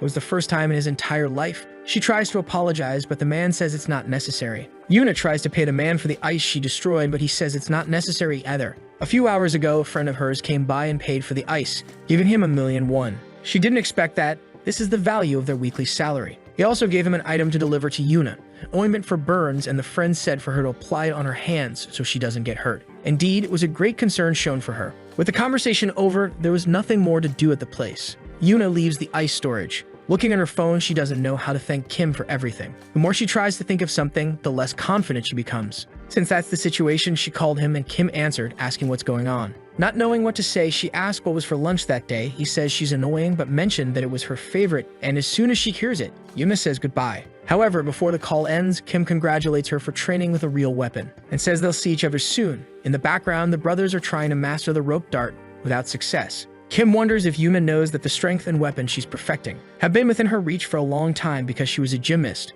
Inside a room, someone is being beaten. A degenerate screams among them, asking them to face him all at once because he is Park Sango. A truckload of B and C rankers isn't enough to contain him as they are nothing compared to him. And things were already becoming boring. Indeed, to take down Park, who is an A rank, none of them would be able to do it. So it's necessary for a disciple to appear and solve the situation. As he enters the place, the living assassins bow before him. Park watches him, unsure of what to make of it. As soon as the man approaches him, he lets his mash sheet fall to the ground. The disciple picks it up, saying he'd heard that the man likes to gamble and wants them to make a bet together. He'd returned the mash sheet to Park Sang-do and says that he was already close to becoming a disciple. The man wants to know if he could win a fight against a real disciple. In his eyes, the intimidating figure of a formidable assassin is reflected. That is Nathaniel. A child is thrashing on the ground because she hates all types of kneels. The brothers say she's weak and will have a long way to go until adulthood. The truth is, just like the child, they are also terrified of hospital environments. They start complaining that the nurse is taking too much blood and that they are not donating.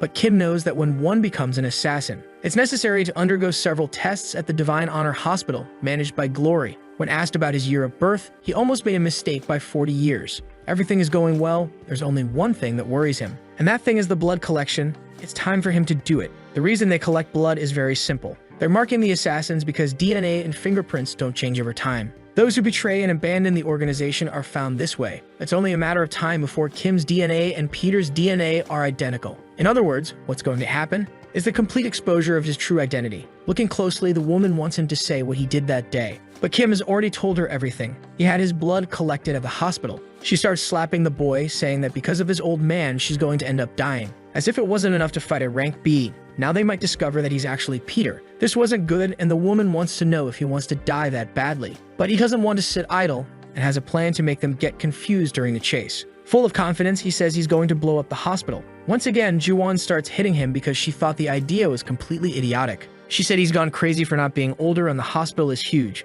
but he's aware of the difficulties. Moreover, it's the place where Glory keeps valuable treasures. The Divine Honor Hospital is much more than it appears to be. It's one of the largest in all of Korea, and it looks ordinary from the outside. Inside, they disguise murders as accidental deaths. They hide bodies and dispose of injured assassins. It's a hospital made by assassins for assassins. Now this DNA is in the hospital's data center. There's no other choice but to blow up the place. Accepting the idea, the woman asks if he knows who is protecting the hospital now. The one in charge is the disciple Nathaniel. This guy is so bizarre that he might not even be human. Inside the room, someone is doing their research. That codename, Nathaniel, has a reason to be. His social role is that of a doctor. Even though he's talented, he got involved in a problem and had to go into hiding. 4 years ago in Rio de Janeiro, a policeman was patrolling near a community, but he ended up seeing something unusual for the region. In front of the precinct, someone had hung clothes out to dry. Only upon getting closer did he realize what it was. So great was his shock that he crashed the patrol car he was driving. Those were bodies all belonging to the leaders of the gangs in the state of Rio de Janeiro. This triggered a war operation aimed at wiping out the remaining members. Before they entered the place, they smelled gunpowder as if a conflict had just occurred. The officer in the lead asked them to stop the infiltration. All that was there was blood and twisted weapons. There were no bodies. More importantly, the scene didn't even seem like it was done by humans. It was unexpected, and they should report it to their superiors. While talking, the officer saw someone approaching the surgeon. The terrifying hand was already within the officer's reach. He had been captured, and they immediately thought they were caught in an ambush. They immediately called for reinforcements, but he could only hear the cries for help from his colleague. It didn't take long for there to be only puddles of blood on the ground. Frightened, the officer asked about his friend. He has no idea what kind of monster could be behind that door. A terrifying voice came from within, asking for more victims. An object was thrown in his direction. It was the boot of his colleague who had been there. Looking at the shoe, he still didn't understand the situation, but he was certainly terrified by all of it. In front of him was the assassin, and on the ceiling, his victims were hanging by their heads. He only desires more victims, preferably some that are more resilient. The trained officer screamed in fear as he fired his rifle at that grotesque figure. He decided to empty his weapon on that person. In one day, Nathaniel took down the crime bosses and the best crisis team of the Rio de Janeiro police. The woman carefully knocks on the door. It's hard for her to get this information, and Kim wants to know if it's humanly possible to bend weapons with one's hands. She says the information she has is highly confidential and that it's not a lie. Since this monster is at the hospital, instead of confronting him head-on, it's better to look for a gap. And thanks to her, Kim managed to think of a way to infiltrate the hospital. The woman just hopes he doesn't die soon, but Kim says that his life is privileged. However, he'll need her for that, which leaves her both surprised and scared. In the middle of the city, people are going about their daily lives. A little girl points upwards and asks her father to look as well. Looking up, people wonder if that is Peter. Kim looks too and knows it's nothing. In his hands, there's a flyer asking for donations for elderly people. That's just a small greeting. In celebration of the hospital's 30th anniversary, Peter is going to visit Dr. Nathaniel. As requested, he hacked Glory's server and posted the advertisement that was sent to him. If Glory finds out their lives are in danger, all because of a joke by a 19-year-old boy. Even though it's risky, it's an approach she's never seen before. Even if it's reckless, that old man hasn't failed a single mission in 50 long years.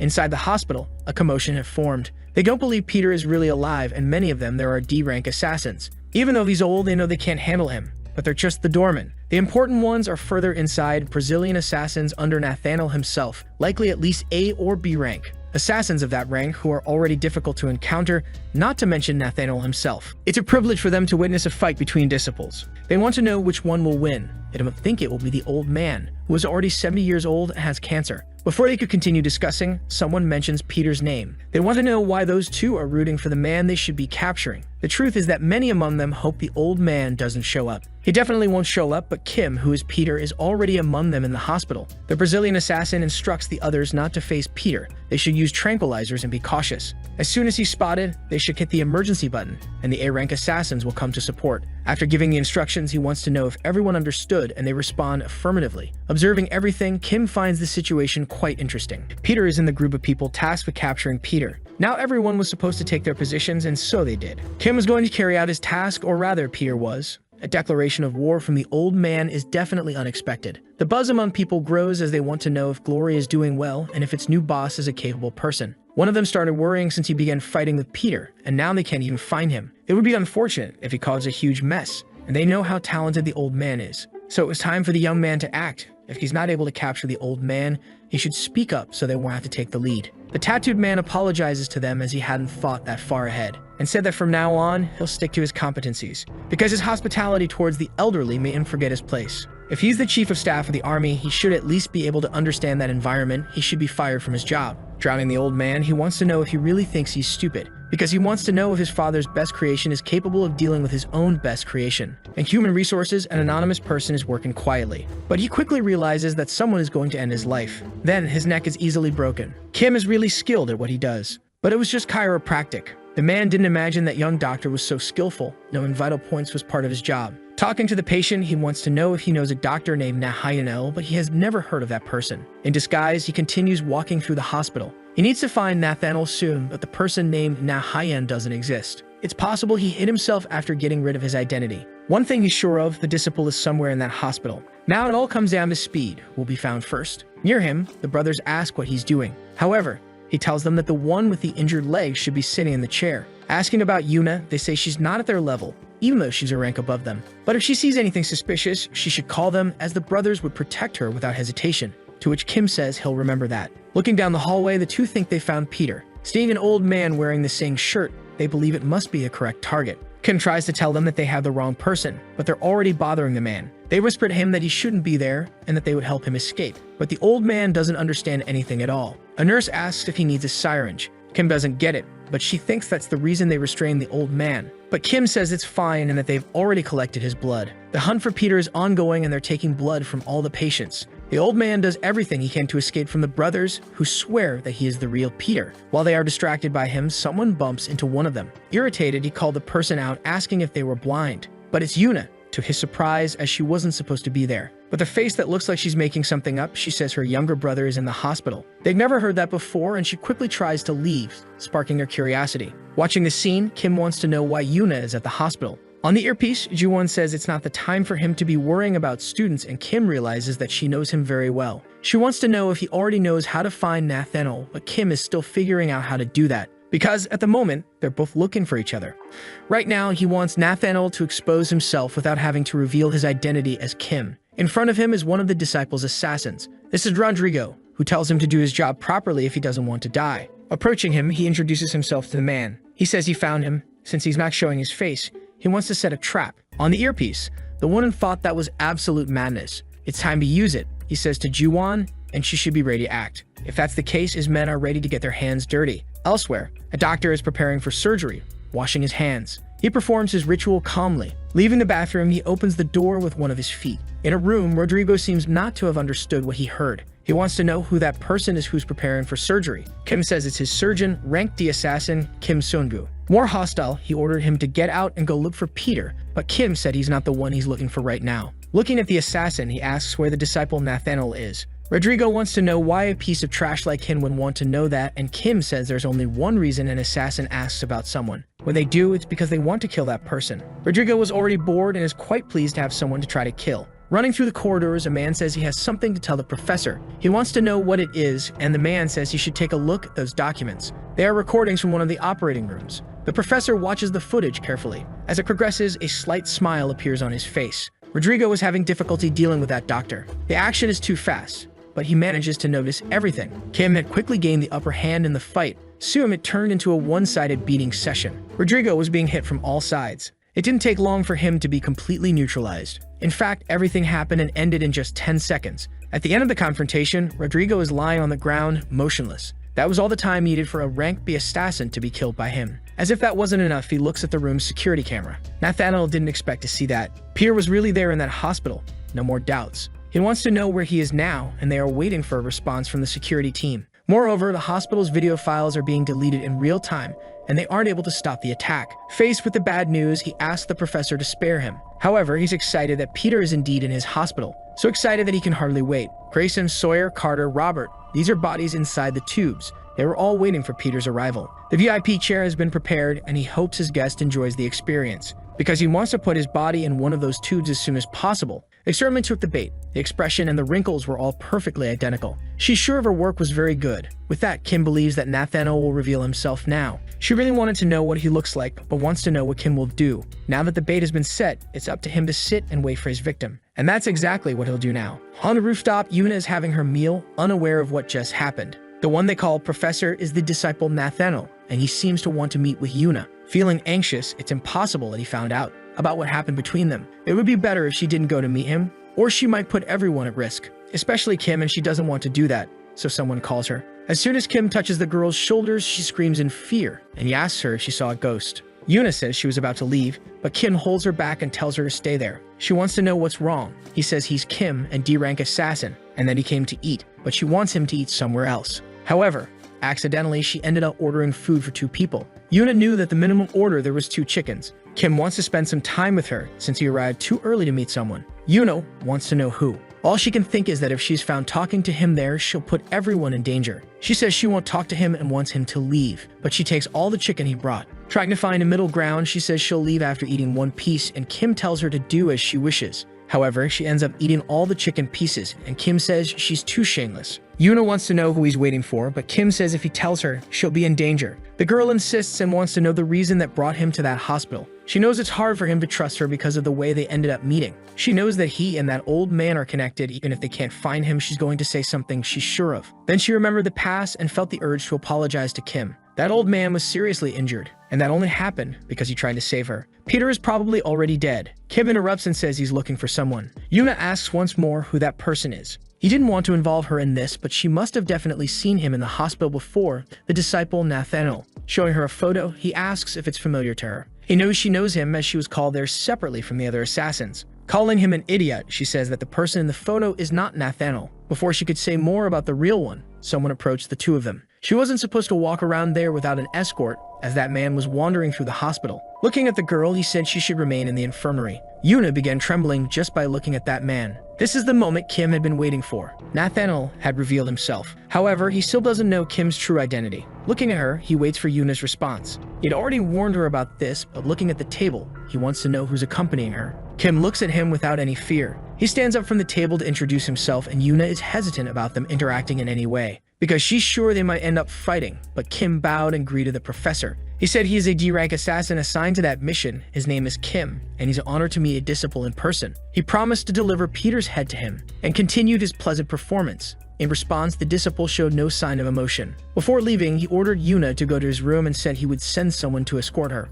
and that he would definitely see her later. Having had contact with that man for the first time, she is now certain that Nathaniel is not an ordinary man. A nurse stops Nathaniel to talk about the person who captured Park Sang-do. But according to the instructor, the students were just lucky, and he shouldn't worry about it. But the professor says he's the one who decides that and wants to know where his report is. It was already printed there, so he extended his hand to take it. The guy next to him got nervous and let the papers fall to the ground. In response, he began to apologize profusely, saying the papers slipped from his hands. His luck is that Nathaniel can't stop thinking about Kim, who introduced himself to him. Ever since that handshake, his hand is still trembling. Then he asked what his name was, and the guy said that if it's the young ones from before, they're Yuna and Kim. Kim Sung-gu, he immediately remembered, wanting to keep an eye on him, but he believes the young man will be a good sample. On the radio, she doesn't believe Nathaniel's men are going to escort Yuna. He must be focused on Peter now, and even so, he accepted his offer to be one of his bodyguards. It's going to be fun because he's not going to find Peter, The woman is very upset with the risks that Kim is taking. She warned him to get out of there quickly, as the danger he's facing is only increasing.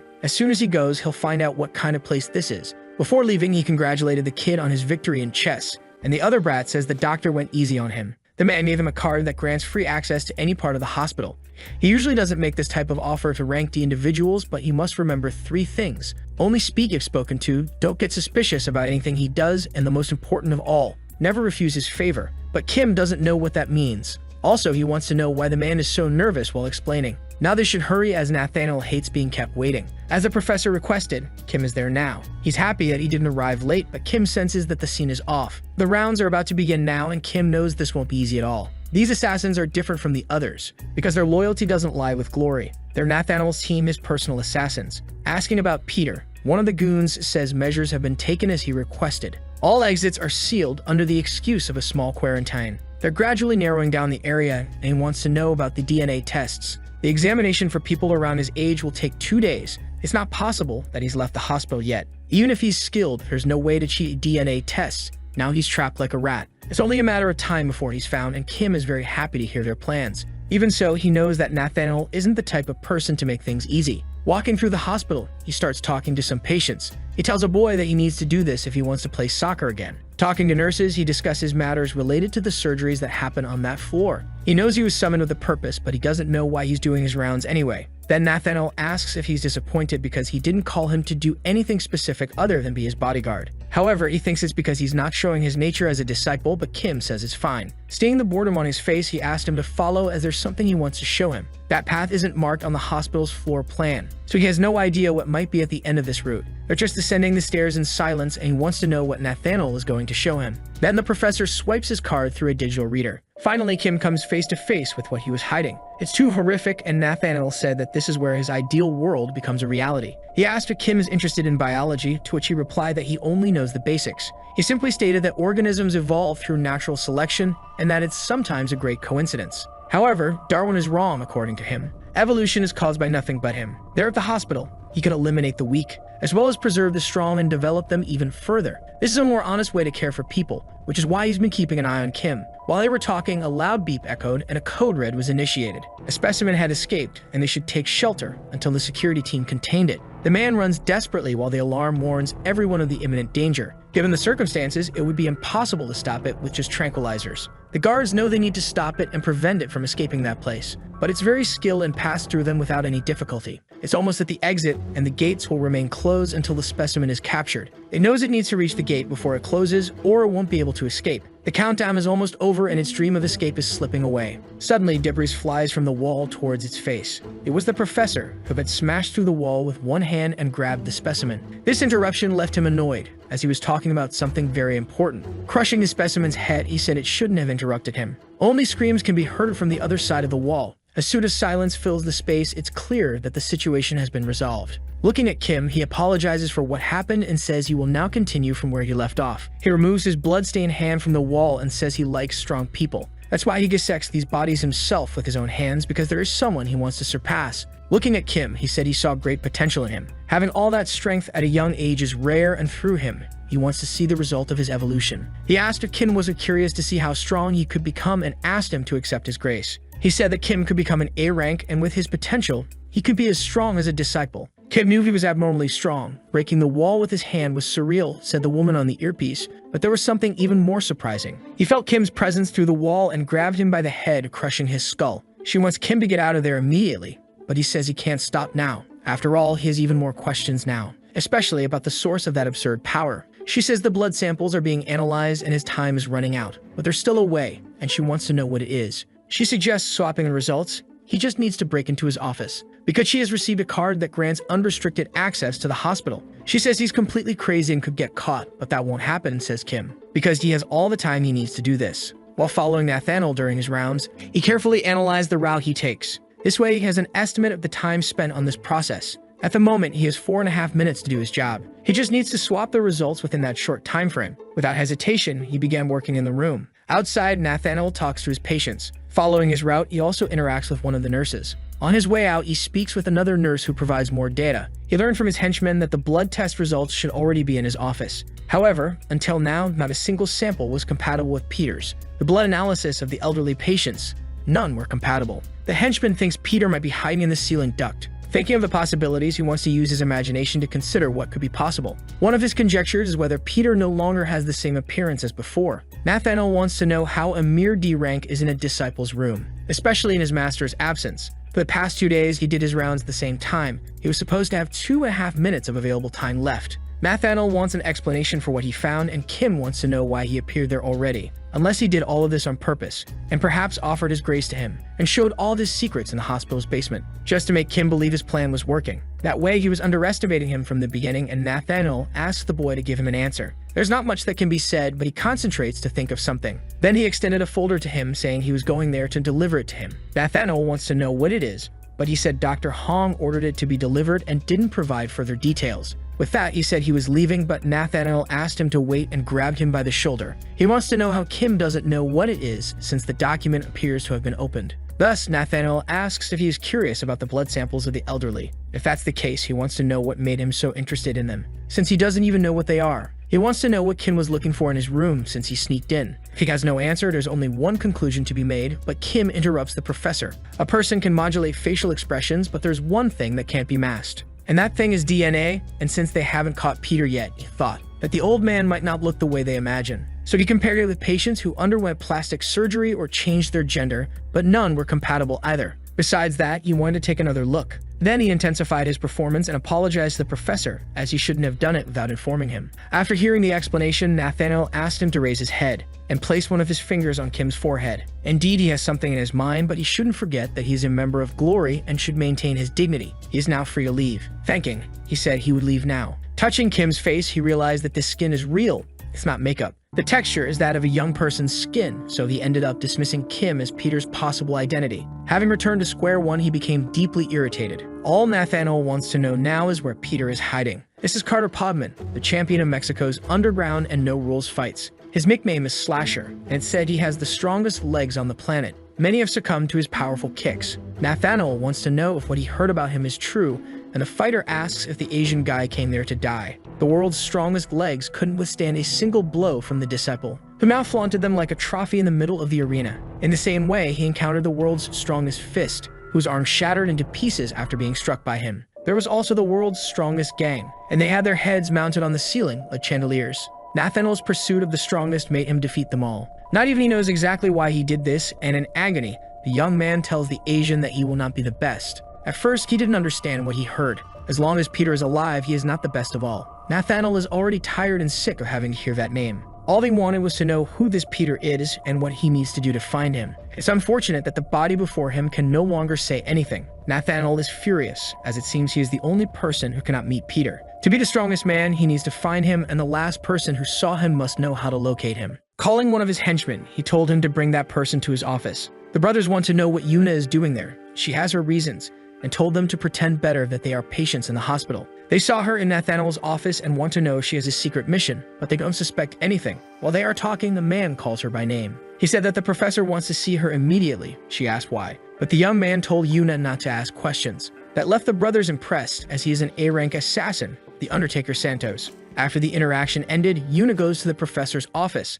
Inside, he presents a photo of Peter to her. It must have been her first time seeing him. Not even other disciples had this privilege, and besides, she left there alive. She even thought that Peter let her escape, but she also managed to escape from an A-rank assassin, and there's nothing special about her. Yuna just thinks that maybe he has no proof, and she just needs to stay quiet. Nathaniel asked if the girl had witnessed a miracle. Certainly not, and some disciples propose a hypothesis about what might have happened. He must have helped her during the incident with Park Sang-do, and in return for that, she must have made a deal with Peter. But she's an orphan and has nothing to offer him. Given that, he wants to know if Yuna is a double agent working for him. Yuna wants to know why there is all this suspicion, but Nathaniel says it doesn't matter because she can't do anything. Because he knows she can't just die and leave her brother behind. Due to his hemophilia, he has been bedridden for a long time. With his health condition, living 3 more years is practically impossible, however. Nathaniel says he can save her brother. With the serum he developed, which costs $4.5 billion, with one dose the disease is eradicated, and he hopes she understands as she is smart. She needs to choose a side, and Yuna wants to know what she has to do.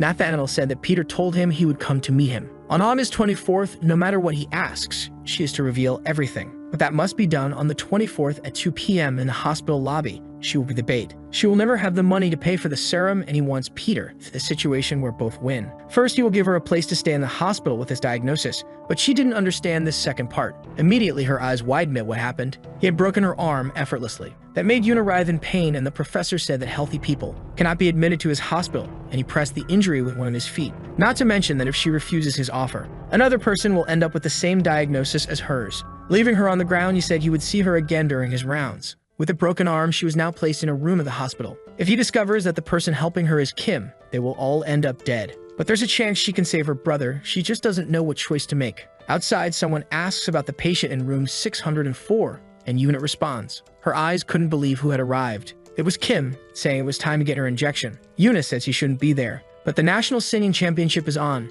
and she insists he should watch it somewhere else. She scratches her head, unsure how to explain things to him. Yuna tries everything to take control and push him away, and Kim asks if this is all because of Nathaniel. After all, he's her professor. Even so, he doesn't remember breaking his apprentice's arm. Now he wants her to tell him who did it. Yuna is a bit hesitant, so she's thinking about what she can say to him, and she asks what he'll do on the 24th. Wanting to know the reason for the specific question, she says she has something to ask him, but can't tell him now. On that day at 2 p.m., he should be in the hospital lobby. He should stop asking questions and just do it as she says. For Yuna, it's the only choice she has. As he looks at her, he insists once more that he needs to go. So he said he would be there at the appointed time. Outside the hospital, the rain pours heavily. On Yuna's phone screen, tears fall on her brother's picture. She still doesn't know if she did the right thing. Outside, Kim hears that this is the only thing she can do. The hospital's birthday banner is still outside. The 24th has arrived, and the professor says he's been looking forward to this day, because Peter said he would meet him on this very day,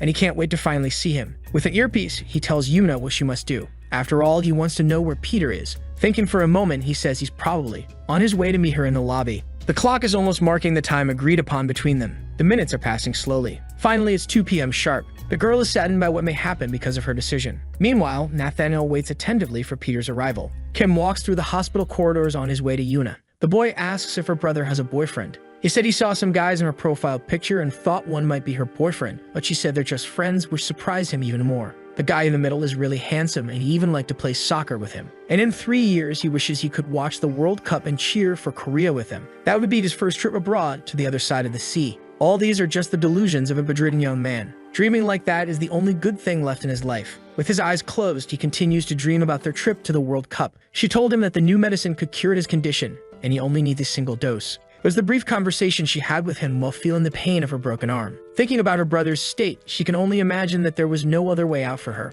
In the earpiece, Nathaniel wants to know where Peter is. He must be on his way, and Kim is also at the hospital. She's waiting for him to fulfill the promise he made to her. It's already 2 p.m., and she waits for him in the hospital lobby. The moment Nathaniel has been eagerly waiting for. However, a few minutes go by and there's no sign of him. The professor's mood is no longer as friendly. He wants to know from Yuna what happened, because Peter hasn't shown up at the designated place. Meanwhile, she wonders if Kim really won't keep his promise to her, because it's already past 2 p.m. But he's at the clock outside, not the one in the lobby. The old man got the meeting place wrong. In their conversation, he asked if it was the lobby clock, but she said no. He should go to the clock outside in the garden. If he went to the other one, she would kill Kim, who ended up agreeing. And there he is, looking at the clock's hands, waiting for his friend. Nathaniel might end up killing Kim if he discovers that it was him and not Peter who killed Octopus. The professor's henchmen are all over the place in that building. No matter how skilled Kim is, the situation is completely dangerous. Any precaution in that environment is still too little compared to the risk. The only thing she wants now is for Kim to escape from that trap. He had appeared mysteriously in her life. She doesn't know where he came from, and because of that, she became suspicious of the young man's intentions. But with him, she discovered how nice it is to share a meal with someone. In his company, she ended up experiencing many new things, and they shared many good moments together. Besides, she learned to trust him in times of need. And that wasn't all about them. Kim cared about Yuna up to that point, and he was the first person to sincerely think about it, about what she's good at doing. Because of that, there's no way she could betray him like this. Definitely, she couldn't betray someone as important as he is. With Peter's delay, there isn't much time left for her. Using the earpiece, Nathaniel asked what happened. Trembling with fear, she began to explain. She said that she had lied as she never saw Peter again after that day and was tempted by the offer of the medicine he made to her. But she knows that if the old man knew she was there, he would have come. Without knowing what to say about the situation, she asks the professor to ask for anything she can do, and she'll do her best. Crying, she only asks that he doesn't do anything to her brother. In the face of that emotional confession, he said his first words. She can bring Peter there, it's unfortunate, but there's nothing they can do. Now she has to die, unfortunately. If she can't bring him there, she's useless, and he had already warned her about who would be next. As the henchmen approach her, the fire alarm rings throughout the hospital. The alarm called for the evacuation of everyone from the building. Even the assassin brothers flee the place, forgetting their mission. During the escape, one of them notices something. The exits began to close. The doors are blocked on all sides. There's not a single emergency exit that isn't sealed. Everyone who hasn't left the hospital yet won't be able to get out. The brothers can't understand how that happened, even with the fire alarm. In the hospital lobby, Nathaniel is with several of his henchmen. In response to the alarm, he doubts that a fire really happened, because he doesn't smell anything burning, so he orders one of his henchmen to investigate the situation. Even for Yuna, the fire alarm is completely unexpected. Near her, someone asks why she is crying. His steps approach her slowly. It's Kim who's there, and there's no reason to cry now. Yuna doesn't know why he is still there, but Kim said he had promised her that they would meet at the clock. During a fire, sane people try to run to a safe place. So if none of them had fled yet, it means that none of those people are doctors or patients. In fact, the man in the lab coat is an assassin. Another patient has a baseball bat in the middle of the hospital, as well as another pair carrying melee weapons. Now he has a message for the assassins who are there for him. Yuna doesn't know what Kim is doing now. Nathaniel still doesn't understand what he meant and asks if his intention is to save Yuna. If that's the case, he had already suspected it. It wasn't just sympathy that he showed. That handshake wasn't from a normal person. Nathaniel suspected that something was going on. Because of that, he wants to know if he is capable of dealing with all those assassins. They all come from a violent community in Brazil. The life expectancy of the youth there is 16 years, and thanks to all that violence, very cruel people are able to develop. Most young people die before they even reach 10 years old. Because of the unstoppable flow of bodies, the community received the name of the City of Funerals. In that harsh reality, the weak die, and to survive, you have to be strong. Through the various kidnappings that occur in the sea, the unstoppable drug trafficking, even prostitution, the funeral agents control the city. They are the most powerful and violent organization in all of Brazil. For him to know the 100 strongest members of that organization are in the hospital now, Nathaniel is curious to see how he's going to deal with 100 people at the same time. Witnessing the impossible scene makes him smile, and as he had said before, he saw potential in him. He's like a tiger cub. If he grows under his guidance, he will become the greatest of predators. However, he cannot win against adults right now. It was time for him to join the professor, who would secure his future as an assassin. But Kim isn't impressed by the offer at all. Thinking for a bit, he even shrugs at it. Nathaniel realizes that he has made a choice. Moreover, he seems to desire the imminent fight. Two degenerates charge at the protagonist of the story. The bald one can't wait to let his blade sing. Finally, after a long time, gratuitous violence emerges and Kim took down the two extras. Those who were still alive can hardly believe what they had witnessed. Even Yuna couldn't believe it. He killed his opponents without looking at them, without missing a single vital point. Handling the pen, he asked the professor a question. After that, does he still see him as a tiger cub? Nathaniel asks if they know how long it takes for a person to die. 1 minute if it's a major vein and only 12 seconds if the carotid artery is damaged. With 100 people and taking 1 minute for each of them. The truth is, Nathaniel is very curious to see what will happen, because he wants to know if it will really last 100 minutes. The Brazilians say that Korea is a terrible country, too peaceful, no legal betting, no football, no Paraguayan cigarettes, a joke. And that he felt alive in the community, exchanging gunfire with Germans and already missed some good old violence. But there was no time for nostalgia as he was killed before he could feel it. The second one was already on a one-way trip to find out if God exists. They try to intimidate the boy, saying they'll put him in the microwave. Yuna mistakenly thinks Kim is in trouble, because now he's cornered in a dead-end hallway. Kim realizes that even with some punks dead, the rest don't care. They laugh and say that growing up in the community made them tough. Every day, another punk ended up in a grave. Someone who grew up in South Korea would never understand what 20 minutes in Rio de Janeiro during rush hour are like, especially when Flamengo is losing at home. Still outnumbered, he skillfully evades his aggressors, but they know he can't dodge forever. Once again, he's trapped and without a way out. Nathaniel wants to know what he will do in this situation, because there are dozens of guys from Rio blocking his exit, ready to collect on him. Indeed, there are many Brazilians and he doesn't know what to do. If it were a soccer ball, it would have already perished.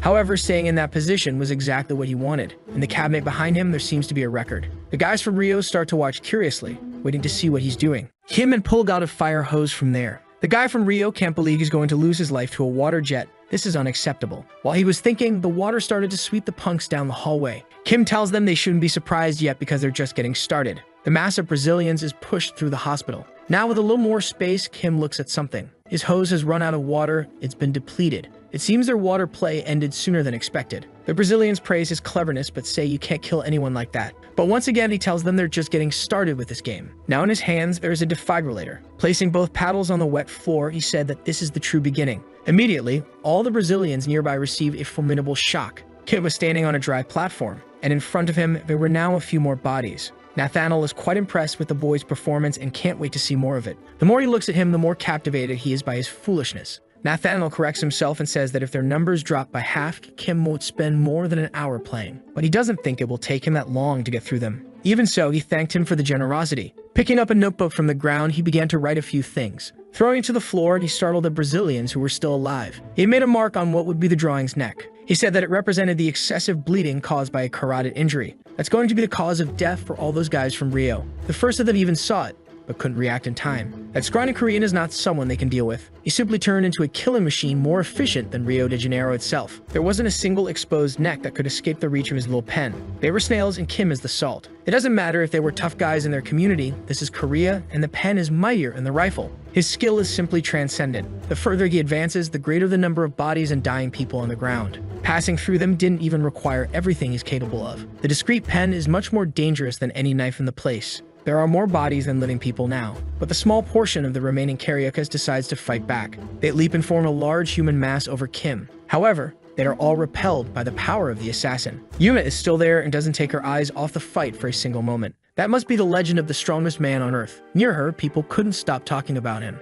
Contrary to what the legend said, this man was an ordinary old man like any other. She never imagined he would be able to fight all those people and come out victorious. When that happened, it dawned on her. She shouldn't believe in rumors. But what if the rumors were true? In front of her is Kim, who is Peter, doing something unbelievable. He's handling all those assassins alone without difficulty. And to do so, he's using only his pen. Now everything on the ground is just blood. Nathaniel, who watched everything, is definitely pleased. He doesn't know if he's a fan or a hater, but he expected Kim to be capable of doing that. Besides, the entire action began and ended in just 13 minutes. Kim says he's not done yet, and the professor didn't understand. He's still alive, and it's up to him to choose if Kim will go up, or if he will come down and throw punches with him. Like a JoJo villain, he descends to the ground floor, crushing the floor beneath his feet. Now that he's on the ground, he asked Kim if that answered his question. Since they're going to fight, there's something that makes the professor very curious. He wants to know how he is so skilled despite being so young. It doesn't make any sense to him. He even imagined that he could be from another country, but he's too young for that. But Kim is also curious about the disciple. He wants to know why those who lack confidence tend to talk a lot. Smiling at the provocation, he said the young man should know something as well. Arrogance and fighting spirit are completely different things. The attack comes with force and Kim puts his arms in front of him to block it. The impact is strong enough to lift him off the ground. Indeed, he is really very strong. Even the girl didn't expect the professor to be someone truly so powerful. Kim falls to the ground but manages to maintain his stance. He looks at his opponent, focused.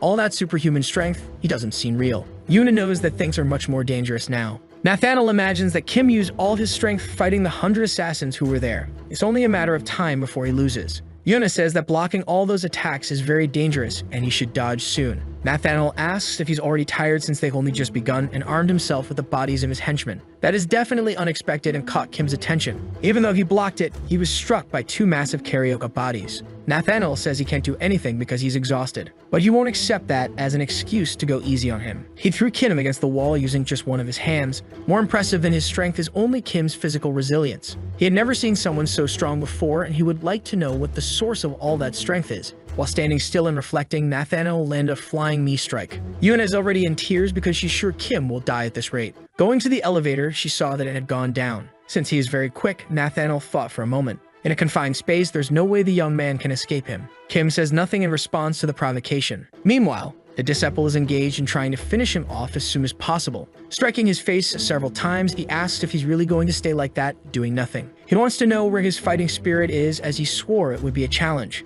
But from what it seems, he is no different from ordinary people. The blows are so strong that the elevator is being destroyed from the outside. Its walls are already completely dented. There's so much violence in the strikes that even the steel cables are breaking. The two had to leave there. Otherwise, it would have become their coffin. Thus, the elevator hit the ground, finishing destroying itself. It doesn't take long for the dust to start rising in the place. On the ground lies the elevator door, marked by the disciples' blows. Yuna screams from above, worried, but she needs to find a way to get down quickly. There are many things that pique Nathaniel's curiosity. He was supposed to have found Peter, but it was Kim who showed up, and he wants to know what the connection between them is. Could that boy be something else? like just an inanimate body now because he's no longer alive. That's what always happens to his opponents. Everyone who fights him ends up dead because he is always sincere in his battles. But the more he thinks about these results, the more frustrated he becomes. Looking closer at Kim's body, he notices that there are no wounds on his face. That's a good sign for him. The chaos hasn't ended yet. Earlier, he had put a lot of violence into that flying knee strike. Not just in that one, but in every single blow he threw. And he has been blocking attacks from the beginning, or simply dodging them. Kim stands up and apologizes for his rudeness, because he had taken a small nap just now as he found it all too boring. That simple provocation made Nathaniel lose his composure. Now the violence was about to start.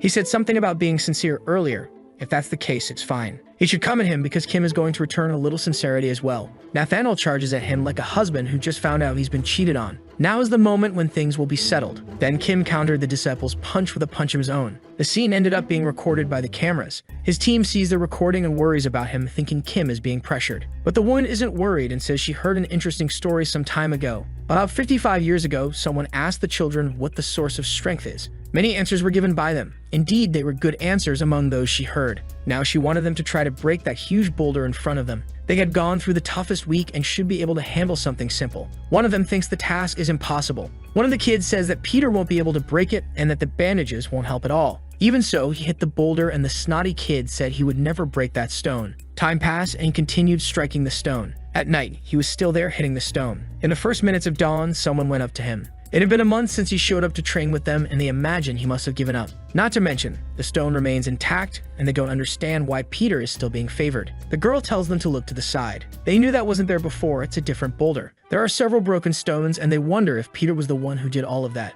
In the present, the powerful fists collided. Nathaniel asks if he knows the maximum force a person can exert. In a deadlift, a record-breaking strongman can pull over 500 kilos from the ground. That guy is no challenge for him. Because of that, he wants to know what Kim does, as he's many times stronger than a normal human and doesn't even seem to be using any enhancement. Kim asks if he's ever been hit by a car before, and Nathaniel says that's very specific. Then he said his punch would hurt much more than being run over. With the impact's force, the disciple flies like a ragdoll, destroying the wall. Even so, Kim wasn't satisfied with just that, and started returning every punch he had to dodge. Nathaniel doesn't even know what hit him. At this moment, he's getting beaten by Kim as if he owed him money. It's all open hand slaps, so as not to leave marks on the guy's face. Whether open or closed, the beating session seems to have no end. Kim is standing calmly, waiting for the professor's reaction. The old man thinks Kim has won because a head that gets smashed into the wall like that doesn't come out intact. But his joy quickly disappears. Even Kim is a little surprised that he's still alive, and says that Nathaniel won't understand why he's still breathing, while the hands he used to hit him are already marked with wounds. He said he had already told him about who controls evolution. Now he will be the first not just to hear what he says,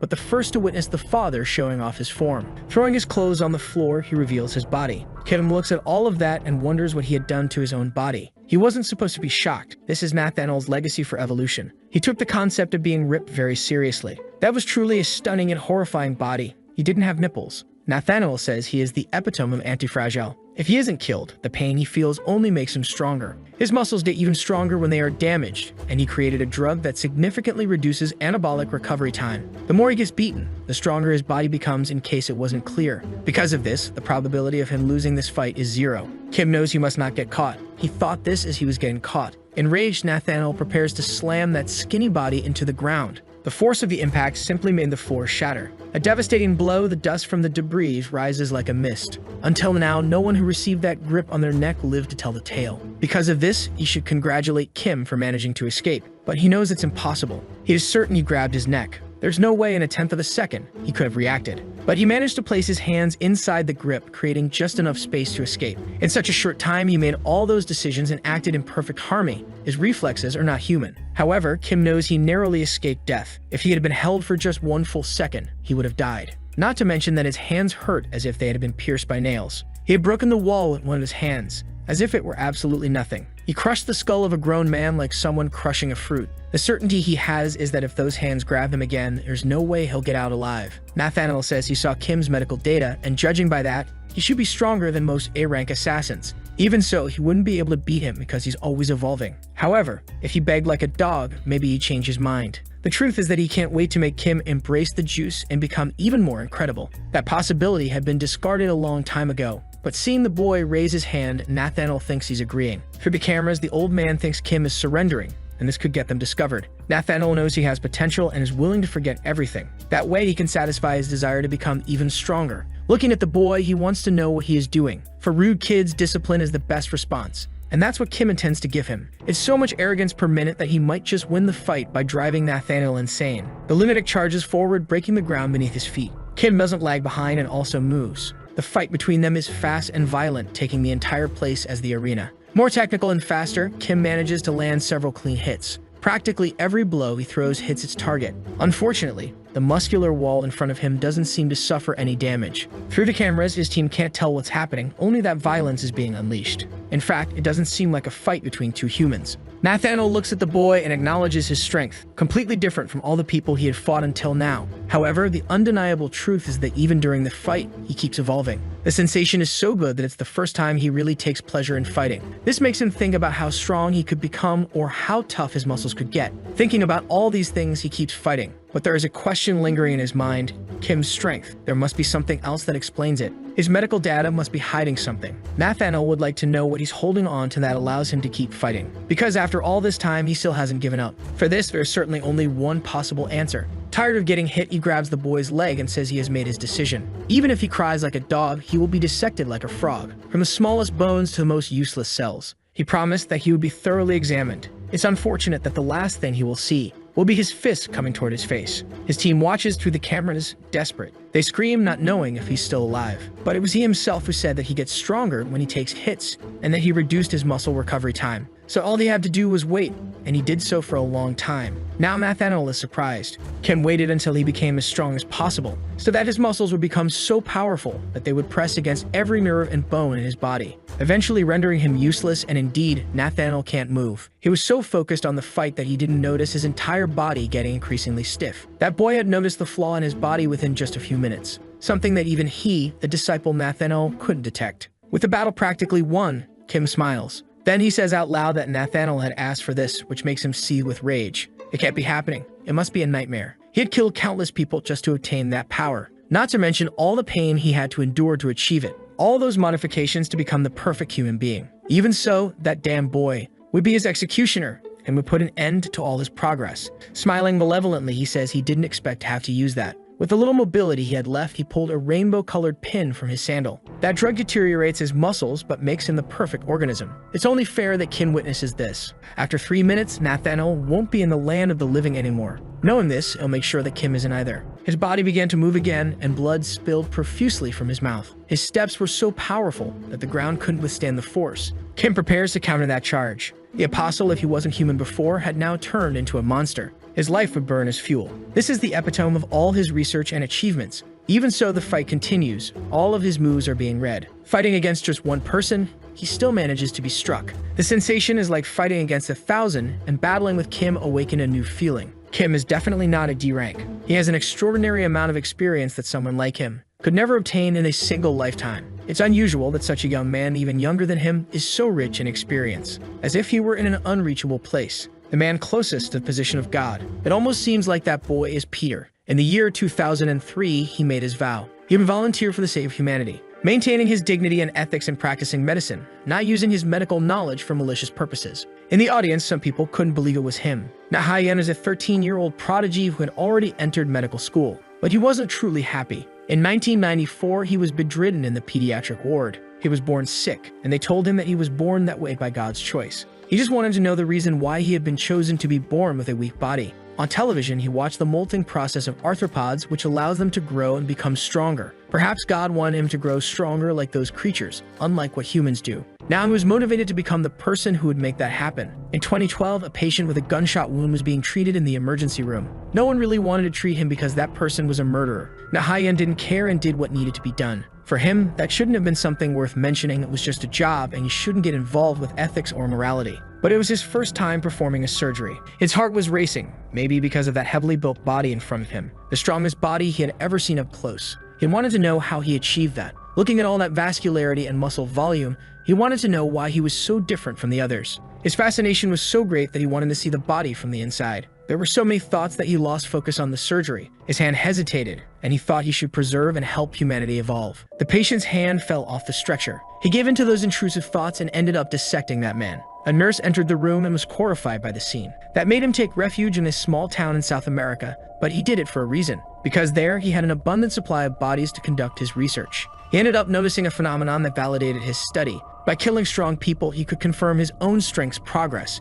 Then he began to strengthen those who were his weak points. A new existence, a new humanity. That was what he should have become, but he was obliterated by the young man in glasses. His body crashes onto the ground, bouncing multiple times. The entire place is destroyed after the fight. Dust and smoke mix in the air. Nathaniel is leaning against a pipe, his life almost at its end. His spine is shattered, his muscles torn, and he truly can't move. Kim tells him not to try moving as it would only add more nails to the lid of his coffin. Nathaniel wants him to tell him one last thing. For 30 years, all he's done is try to get stronger. But being defeated by Kim, he wants to know what that young man did that is so effective. Thinking for a moment, Kim isn't sure if he can explain it in a way he would understand. Kim acknowledges that he has a lot of tenacity, but the difference between them is that Kim dedicated himself to hard work for a short period of 65 years. This is an amount of time incompatible with the young man's age. Looking at him from a distance, he sees Peter's silhouette in him. Even being a doctor, there are many things he cannot comprehend. But he's happy to have met him before dying. Finishing his words, whatever life was left in that body was exhausted.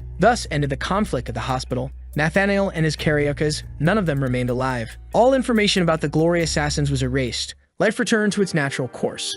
In the car, the twins want to hear something from their professor. To them, it was already time to become rank C. Being categorical, the professor says they should be less arrogant. They say they were just acting. Then they start to tell them how this fight against the Brazilian assassins went. They wanted Yuna to recount how it was, but she seems quite distracted. On the other side of the seat, Kim looks at her. Things ended well, and she should be at least a little happy. But with her brother bedridden, she doesn't feel relieved. That promise Nathaniel made that could save her brother made her think too much. A single dose would cure him, even though it was very expensive. Kim knows she's worried about her brother and asks her if that's the case. However, she says she couldn't eat at the school cafeteria, and that's what she's thinking about. Since the serum was destroyed, nothing makes much sense now. Even so, Kim believes that being who she is, she'll find another way to help her brother. Though still a bit skeptical, she thanked him for his words. Finally, the van arrives at its destination. Opening the door, the young man says that Korea's scent is the best there is. The professor tells them to cut the chatter and go to sleep, so they won't be late for school the next day. Kim notices something left behind in the van. He asks Yumin if she's not going to take it, but she says it's not hers.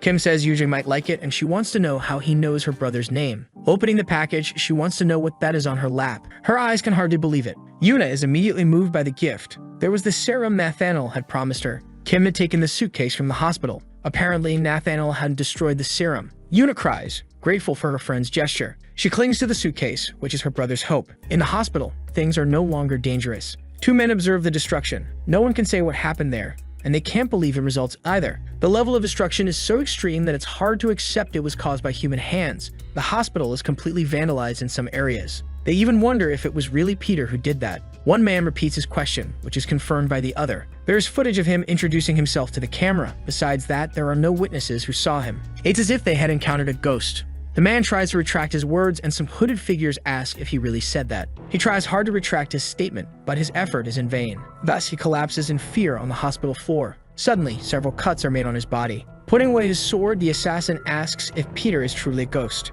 That word should not be said in his presence, and he wants to know if he stirred up anger in the other for killing the boss's subordinate. But this man, in turn, felt nothing. He's already used to it. It's unfortunate that Nathaniel died before receiving the disciple's new training. On the other hand, Peter deserves something. A session of merciless beating that is the ghost of the sword. A bald man asks them to pay attention to what he's about to say. From now on, they are volunteers. The siblings are happy because they already wanted to go on a mission. Kim and Yuna still can't get used to the way these siblings act. It's a comedic relief full of secondhand embarrassment. He doesn't know why this mission was assigned to them, but he hopes they'll do a good job. At a port, a few small boats are docked. The siblings want to know what that is because they still don't understand the nature of the mission. This wasn't the kind of volunteering they were expecting to do. The truth is that real volunteering is also part of the job. The siblings make a scene on the ground saying they want to volunteer for glory and not for this situation. Soon, a beautiful woman appears, asking if they are the volunteers for the day. She is Yejin, the student's teacher. The siblings glance briefly at her. That was enough. Now they're working extremely motivated. Watching them, Yuna says that their behavior is untreatable, and Kim agrees with her.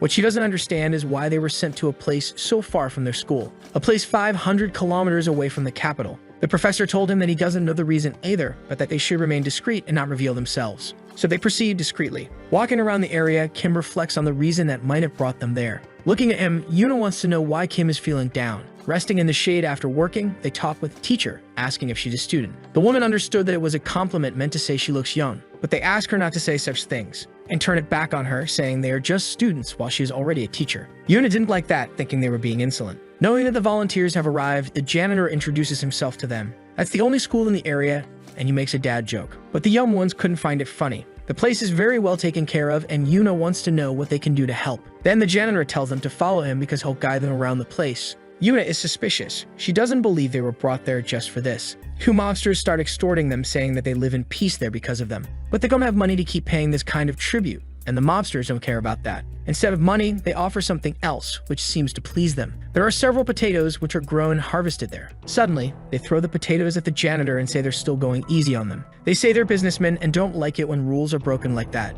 Yuna tells Kim not to get involved, but he wasn't planning on doing anything. The teacher says they have no money and that the school survives on donations. Then a mobster approaches her and says there's another way to pay. She could get money in other ways, and with her looks, she'd make a lot of money. Suddenly, a hand appears between them, saying that a man's hand doesn't exist to hit women. It's meant to protect, and for that reason, he can't forgive him. The mobster tries to say he didn't do anything. Before he could say anything else, the mobster reacted. He said his hand exists to hit clowns like him, and the teacher begs them not to fight. Sitting down after being hit, he says a mosquito is still flying around him. It even makes him scratch. A mobster says he's bleeding a lot, and the young man says they shouldn't focus on the small things. A brief beating session ensues. Now the two brothers are bedridden at the school. Taking care of them, the teacher asks if they're okay and apologizes. They tell her not to worry about them, but rather about the fists that hit their faces. The janitor said they were unlucky, and that those idle mobsters go around charging others. But thanks to the volunteers, the school was a little better. He asked them to rest, and they talk tomorrow. Kim asked if the captain is okay because he's recovered a lot. Then he remembered other situations.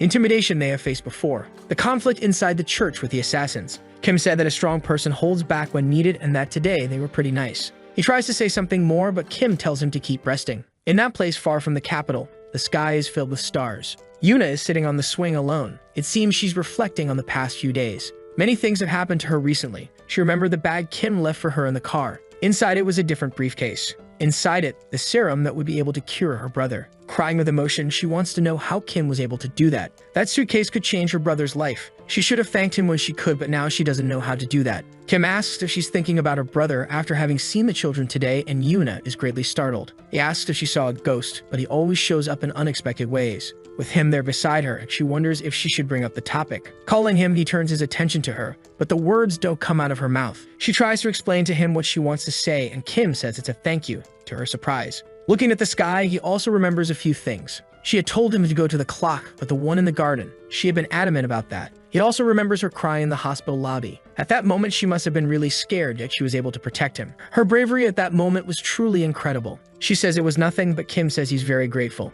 Yuna is curious about something she wants to ask. She wants to know if Kim has any relationship with Peter or something similar. She's seen many strong people, but Kim had defeated Nathaniel. It doesn't make sense for him to be a rank D. Sighing, Kim says that when the time comes, he will tell her everything. She becomes downcast after hearing those words. She really hoped to hear the truth right away. Now she's anxious, as she's very curious. Kim insists on knowing what's wrong, and Yuna says she had already thanked him. Faced with his persistence, she lets out a loud shout, saying she's grateful. After that, he asked her to calm down a little more. She leaves thinking he did that on purpose, and that she should be careful around him. That's why she never knew how to properly apologize to men. Kim is happy that the Dako brothers and Yuna are progressing. Since things are being resolved, he should be on his way too. Inside the school, the light from the lamps passes through the window. Kim walks down the corridor, heading to his dormitory. The light from one room catches his attention. He wonders if there's a way he can help. The guard said he should go to sleep, as staying awake will only make him weak and age faster. He cracks a joke about losing weight, and the guard laughs too much. The joke wasn't that good, and Kim doesn't react to it. Since he couldn't help, he said he would leave, advising the guard to rest as well.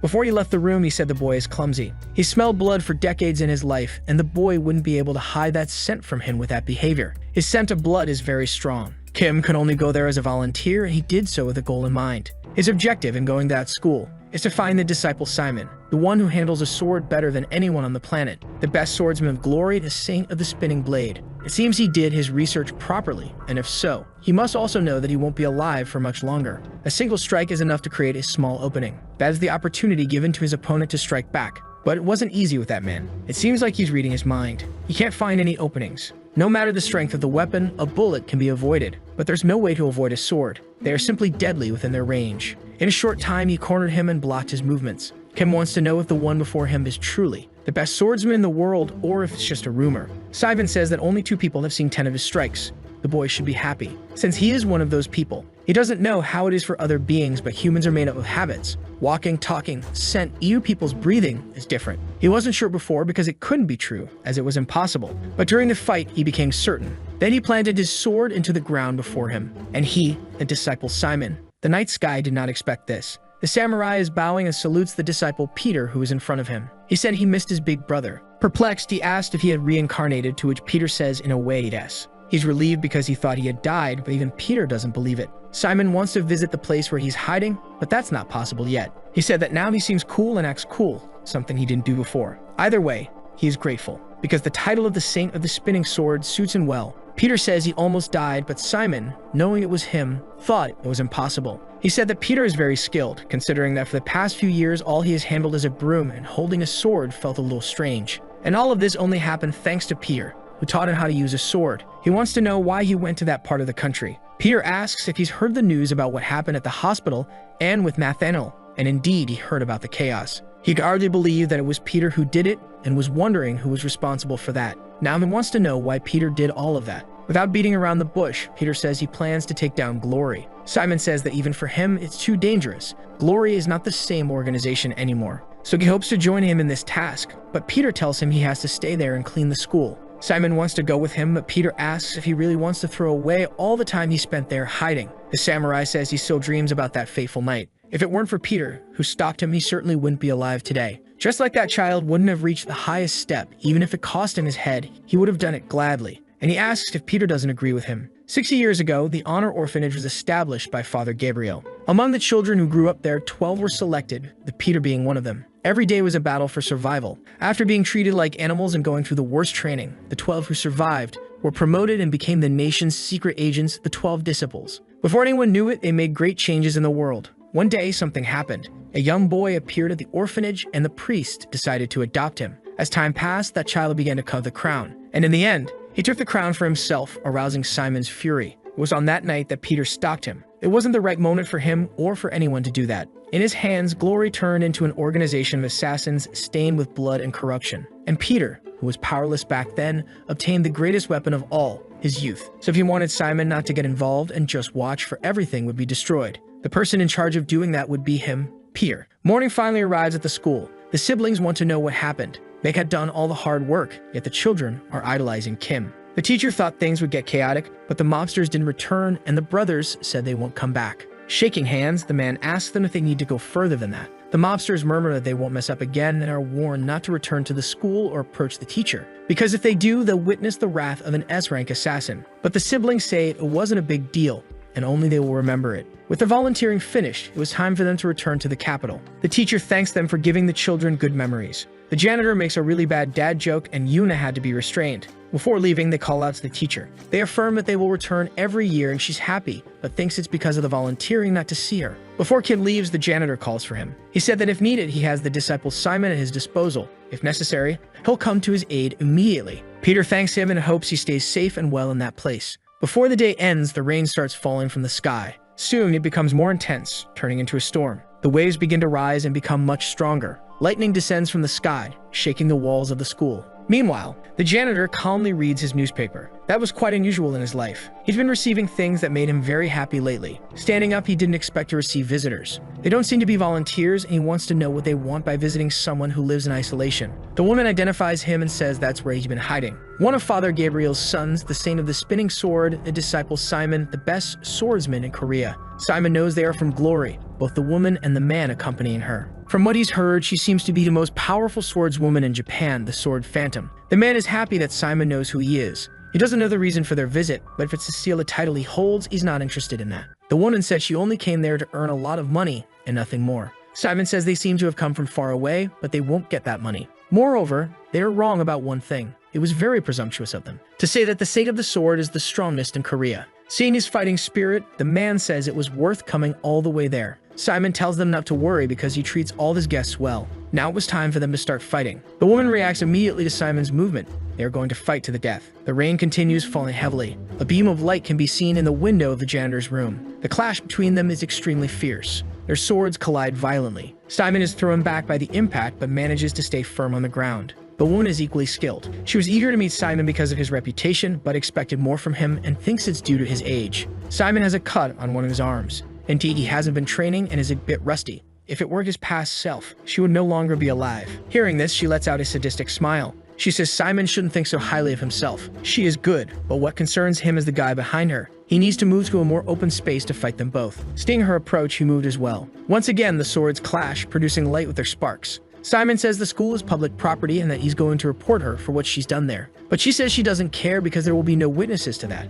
and that Simon will soon cease to live. To escape the strike, he jumped out the window of his room. This irritated her because she thinks Simon is running away from them. Since it's raining heavily outside, the man wants to know if everything is fine, and the ghost of the sword says there are no problems. The rain keeps pouring down. Simon runs through the nearby forest with agility, sharpening the sword to cut things. This is the essence behind the sword. But her essence is different. That's a saw made to cut human flesh. Even if it hasn't cut him many times, the saw's teeth are wide and cut deeply. Not to mention, they definitely give off a bad feeling. There's definitely something they're hiding from him. The chase continues through the forest. Simon is now at a point that prevents his escape. He patiently looks at his pursuers. The woman says he's more romantic than she imagined because there he could try to die with a cooler aesthetic. Simon wants to know if she's interested in finding out why they call him the Saint of the Spinning Sword, but she doesn't want to know as she's a busy person. But the man behind her showed interest. He said Simon had become dangerous now. Indeed, practical knowledge is much better than theory. He is the Saint of the Spinning Sword. Focused, he can feel the air, the waves of the sea,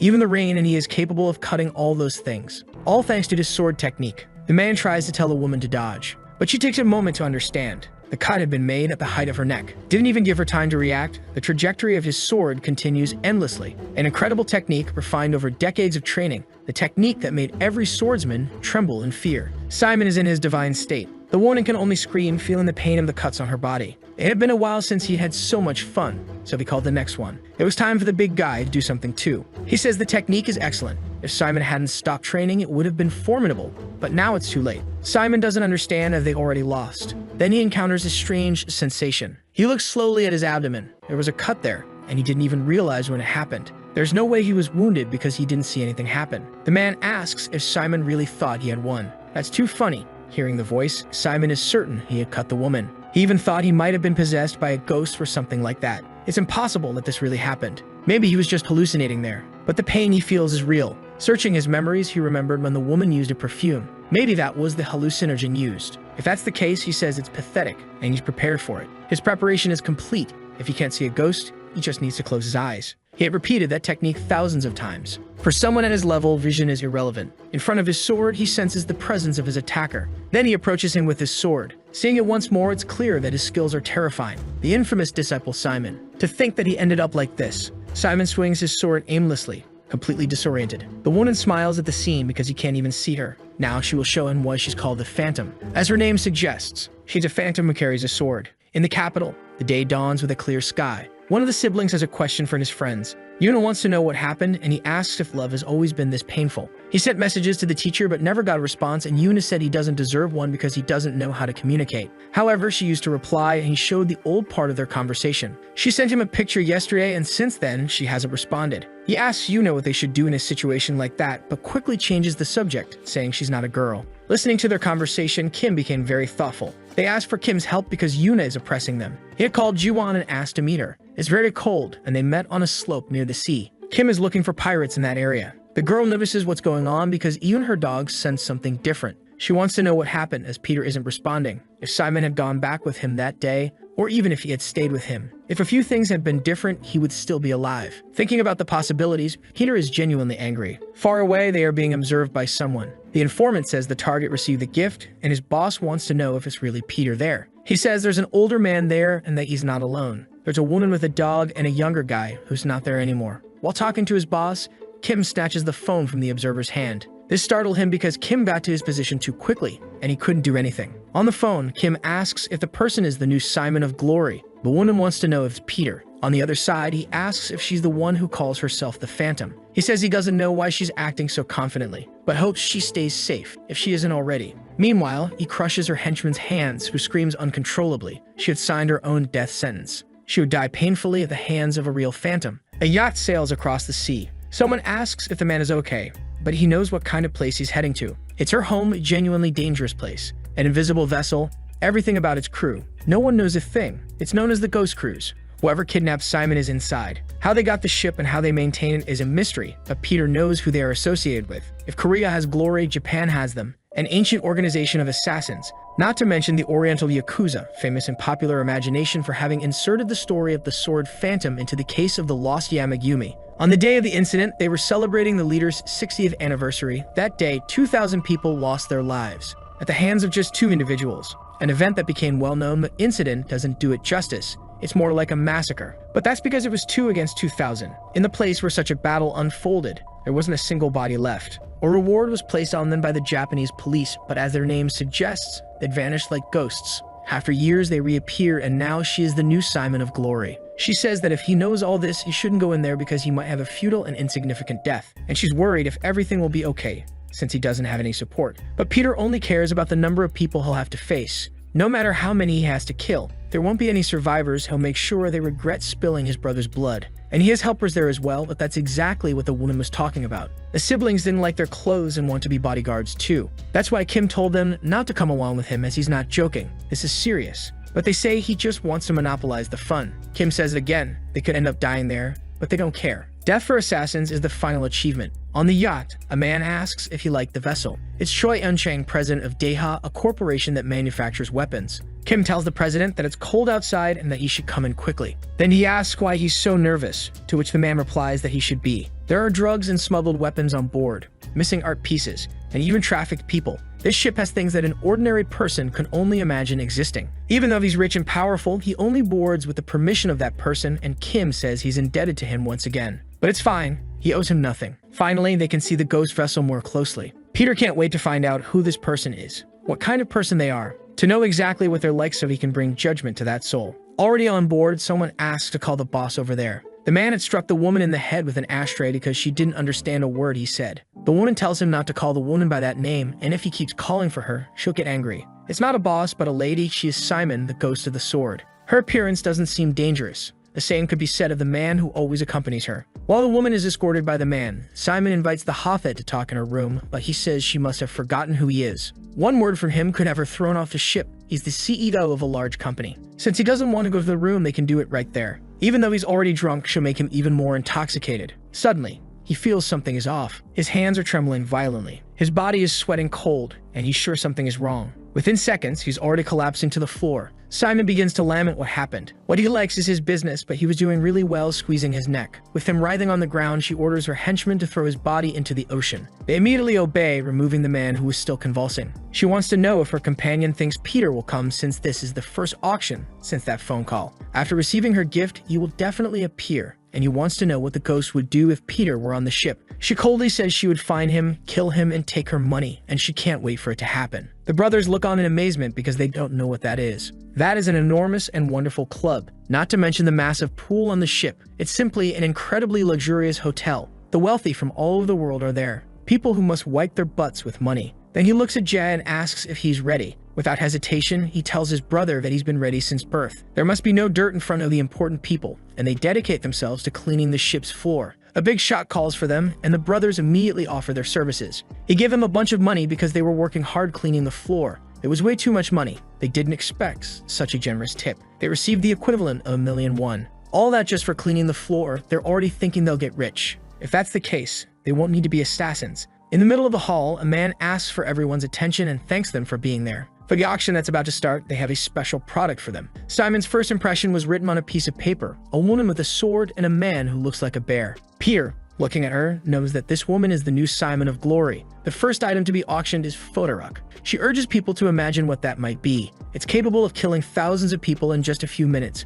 a biochemical weapon. Peter, observing her, can't believe she was a match for the saint of the sword. Among the audience, one of them knows that shouldn't exist because it was destroyed by the Soviet Union for being too dangerous. It's quieter than a bullet and more lethal than a bomb. An old man wants to know where they managed to get it. Victor Egora, one of the largest Russian arms smugglers, claims the item was stolen from him. He orders his men to grab the woman and bring her to him, but her henchman says they can't cross that line. Even so, they push past him, threatening him with death. Approaching her, they told her that if she obediently went with them, she wouldn't get hurt, while she asked them to slow down. If they understood what that meant, she said it would take a while for them to feel it. Soon, they were both on the ground, writhing in pain and agony. Peter was incredulous and wondered if he had really seen that. The audience didn't understand why they ended up like that out of nowhere. Peter also watched closely what was happening to the men. Their faces were literally melting. The guy on the stairs had touched their faces. That must have been enough contact. Even with that unexpected turn, the event continued. The Phantom apologized for what just happened and resumed the auction. That item would indeed be auctioned the following day with a starting bid of 200 million. In fact, she didn't want to say this tonight, but she'll say it for all of them. There is one more special item to be auctioned, an item none of them would imagine to be there. The curious attendees wanted to know what it could be, but she asked them to quiet down a bit. All special items would be shown the following day. This left the buyers very interested, as there must be several intriguing items there. The only thing Peter can think about is where Simon might be on that ship. On stage, they watch as people leave. He wants to know if Peter was among those people, but the Phantom says they'll find out the next day. The company's president is hungry, perhaps just because he was nervous earlier, so he suggested they go to where dinner is being served. He also advised being very careful, especially around that woman. No matter who you are, you have to listen to what she says on this ship. Of all the people he knows, she's the most unstable person he's ever seen. Just as he was about to mention the man accompanying her, someone calls President Choi. It's the woman, saying it's always difficult to meet with him, and that he didn't come when he was invited, but it seems Photorock was enticing. Since they hadn't seen each other for a while, she invited him to dine with her. He tries to say that he wanted to avoid dinner that night because the drink was too strong. Approaching him, the woman told him to relax. This made him even more apprehensive. That woman is dangerous. Then his bodyguard's hand pushed her back. Kim said they should have dinner another day because the president isn't feeling well today, and if she insisted on having company, he could go with her. Kim looked at her with a coldness that only Peter could have. In front of him, the Phantom seemed frustrated. She observed quietly while Kim escorted the president through the corridor to his suite. The Phantom didn't expect a bastard with a young face to do that. That made her consider showing him something, and she told him to wait. He's right. She does want company for dinner, and she invited him on a date. When he comes, she suggested he leave his belt in the room, because her dinner will take quite some time. Getting close to her, he noticed that there was something strange about the scent she was giving off. That fragrance wasn't normal. Then she said that men are all the same and can't control themselves when they're near her. After saying that, she sensually ran her hand over Kim's lips. Then she asked if he didn't agree with her, but some people started calling for her now. It's the brothers, saying they are the new staff in charge of cleaning and will clean anything she asks them to. While Kim tries to regain his composure, the two argue for her attention. He's still deep in thought after getting close to her. Trying to avoid that distraction, she turned her attention back to Kim and said that he's a lucky guy after all. After that, she walked away, leaving the area. Kim doesn't know what just happened because he almost lost his senses. It happened too quickly. Looking at the brothers, he starts to think. Seeing that they're part of the cleaning crew, he seems to have put the pieces together about what's going on. The brothers are engaged in cleaning, hoping to receive hefty tips. The young inspector asks them to wash her feet, to which they promise they'll make them shine. In her suite, the Phantom is taking a bath while the young man stands guard. She asks if he's not curious to know how hot it will be, but he doesn't seem to understand what she's implying. Then she says she's heard about the event where 100 Brazilian assassins were killed, and even the disciple Nathaniel is no longer alive. That's Peter's ability, a 70-year-old man at death's door, while his opponent was a disciple in his prime. Given that, she has her doubts if it was really him, and the young man says that getting into the ship isn't as easy as entering a hospital. The chance of him getting in there without being noticed is non-existent. Maybe someone is impersonating him, so the question is their motives and why they want to destroy the organization. And to get close to them, she has a very effective method. This made the young man thoughtful. The ghost wants to know if that person is bothering him somehow. It's amusing because she doesn't even know if it's a man or a woman, but she wants to know why it bothers him and if he's jealous of her. Sighing deeply, he chooses his words and says he's not jealous of her. The ship continues on its unknown route lively inside. Kim is dressed as a waiter, pushing a cart. At no moment does he forget his focus. He remembered a conversation he had with Simon, who said he was relieved. The person closest to the concept of family he has is Peter, and now he would be the first of them to die, the first to have a funeral portrait. Because of this, Simon asked Peter not to get hurt, because he's worried about the one closest to him. Then Peter tells his friend that he will not die. He'll fulfill what he promised him and recommended that Simon drink less and stay healthy. If it's that promise, he didn't expect him to still remember it, but Peter has a good memory. Indeed, there's no fooling him. Simon was his brother, his family, and for him, he would gladly kill as many as necessary. All of this just to have him back. Peter is definitely determined to do so. The auction is taking place now in the main hall, and everyone is focused on it. During this time, he needs to find any clue that leads him to Simon, and he walks through the corridors looking for details. Two men ask who he is, and Kim says he's with room service. Then he continued his route through the ship. It seems he didn't know about this, but they don't have any Asians working on the ship right now. They decide to capture him and take him to the madam, and Kim says that's interesting. Maybe because they are pirates, but everything ended too quickly. In the kitchen, looking for his friend, he left another large trail of bodies. The same happened in the ship's engine room. Wherever he passed, he left bodies, but he didn't find any clues about Simon. There was only one place left to search. That place is the only one he hasn't inspected yet. The auction continues, and soon another piece will be presented. An 18th century Czech painting, a unique and genuine piece that captivated the audience. The starting bid for the painting was $1 million. It didn't take long for its value to rise steeply. Reaching $1,300,000, the painting is apparently sold. With no further bids, the painting was sold. Now she's going to auction something everyone there desires. The last item of this auction day, her precious baby. The crown jewel of the day, something more valuable than any item presented so far. It can't even be compared to these things. An item more cherished, an art and rarer than biological weapons. And soon, they will see what it is. An item prepared for a special person among them, who will certainly recognize its value the moment they see it. The precious item of the day, the only one of its kind in the world. The former disciple, Simon the Sing of the Sword. In the past, he was called the strongest swordsman, known as the Sing of the Spinning Sword. People think that maybe he's just a corpse now, and she hopes to have provoked Peter enough, and wants to know if that makes his blood boil with rage, because she can only imagine that he must be furious, and will soon reveal himself to her. Because if he doesn't, she will simply hunt him down within the ship. There are only two types of expressions when people look at Simon that way. Either they are completely in shock at what they're seeing, or they have a peculiar look.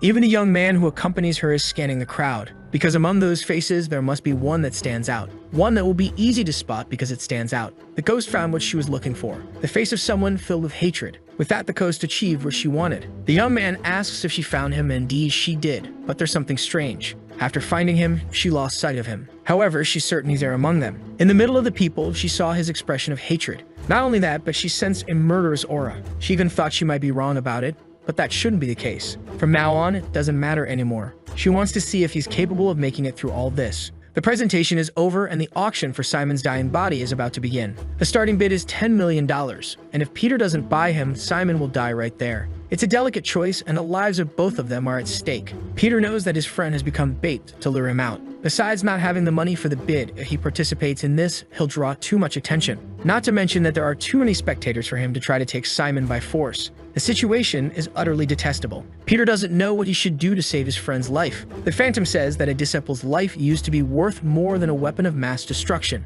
and now nobody wants him. And for him, it's especially worse because he was abandoned by his own. Once more, she turns to the audience, asking if no one wants him. She even asked if they didn't want him because he was defective, missing an arm. If no one buys him, she'll throw him away. She'll count to 5 and then end his life right there. The countdown begins. Every second that passes feels like an eternity. Peter coldly thinks about what he should do. It seems there's no more hope for Simon. There's only 1 second left to prevent his death. In the middle of the crowd, someone places a bid of $20 million. It wasn't Peter who made this bid. It was the person who is supposedly his boss, the president of the Daha Group. The offer is serious, and he wishes to buy the disciple for that amount. Moreover, he will pay the amount in cash. This ended up complicating the Phantom's plans because she didn't expect this interference. Not to mention that he is very close to Glory's leader due to their weapons dealings. Seeing this, she seems to understand the situation. She asks if anyone else wants to place a bid, and Peter notices his boss's trembling hand. The Phantom did not like what happened. In the absence of other bids, he had won. She wants to know if he's hiding something from her now. Simon is bedridden and receiving care. He asks if this is the person Peter was looking for. Indeed, it is him, and Peter is worried about the president's safety, but he says he's always been involved with Glory. If it weren't that way, they couldn't have avoided the trap. Buying him made them suspects, and not buying would have meant Simon's death. It remains to be seen if that was what she intended from the start. With everything that happened, staying on the ship is dangerous, and leaving it will be risky. But Peter says he has a way to get out safely. He had already prepared something for a situation like this. Peter has an ace up his sleeve. Walking through the ship, he found who he was looking for. The brothers, wearing expensive clothes, want to know what their friend needs now, and he would like to know what happened to them over the past few days. They say Kim needs to make money, and if he stuck with them, he'd be rich. Kim asked if they weren't there to become legends like Peter. Hearing that, they realized they had a greater focus. And indeed, they got distracted because they made a lot of money from tips. Remembering the dreams they have, they ask Kim what he needs now. The situation is dangerous. The only ones who can solve it are them, who have cleaned the ship from top to bottom. He wants to know how much they cleaned it, and they say they cleaned the feet of everyone who is important. That's good, and it will become the fruit of their hard work. From now on, the two are assigned to carry out a special A-rank mission. Kim is in the room where Simon is. He looks at his friend, who seems feverish. This is not the situation in which he wanted to meet him. He looks at Simon, and they're in another place. It felt good to wear a uniform and bring a meal prepared by their mothers. And it was great to be able to go to school with that group. Thoughts like these are ridiculous, says Peter. They can't go to school, and Simon said it would be hard to hold a pen with bloodstained hands. Maybe he's feeling melancholic because it's autumn and Peter tells him to make one, which Simon doesn't understand. A school built by them where the poor and orphans could be welcomed. They would build the first exclusive school for people like that. He should go to that school and study there. As for Peter, he'll cover all the operational costs and wants to know what Simon thinks. His eyes lit up before giving his response, but he ended by saying that he hated the idea. Peter wants to know what he didn't like about it. Simon said that he would buy his own books. He remembers the conversation they had as he looks at his bedridden brother. All she wishes for now is that he wakes up. Simon had promised that they would go to school. Outside, the president listens to Peter's words to his brother. In another room, the ghost is absolutely furious. That bastard Choi ruined her entire plan, and she always hated him. Enraged, she throws some sculptures on the floor. She screams that he shouldn't have meddled in her plans. The young man tries to calm her down, saying she might get hurt, so the ghost suggests they simply kill him. Rip off his head and hang it somewhere for everyone on the ship to see. Like he is the head of the Daha group, and doing that without the Glory Leader's permission would be risky. Then the ghost asks him who is the master there on the ship, and you shouldn't forget that on this ship, she is the law. She then orders her henchmen to eliminate Choi as well as Simon, who was bought by him, because she's sure that after that, Peter will reveal himself. There's a knock at the door. Choi doesn't know who it is, but Kim says he had ordered dinner, so it must be room service. Since he's the one who ordered it, he goes to the door to get the dinner. He praised the young man's initiative, and even though he didn't know what was ordered, he was excited to have dinner. When he returned, there was only tea. He sent the steak back because it was too cold. Now Choi is sure that the woman hates him for doing that to his food. Skipping a few meals wouldn't be a problem for him, but he thinks the young man should eat because of his age, but Kim says he's fine. Serving the tea, he is sure that he'd be back before it gets cold. Then he heads outside and enters another room in the same corridor. That particular room is quite messy, and the mess consists of the bodies of the ghost's henchmen. Handling some seasonings, he says that 60 degrees is the perfect temperature for tea, but what they were served was at 75 degrees, which means they failed to be good hosts. One of the henchmen didn't understand anything, but said they were more than 20 and all armed, and that the bodyguard is armed with just 2 salt shakers. But Peter says they clearly understand nothing, and now he's going to show them just how terrifying those objects can be. So the video ends here. If you don't want to miss the next part, activate the notification bell, and see you next time on Tob's channel.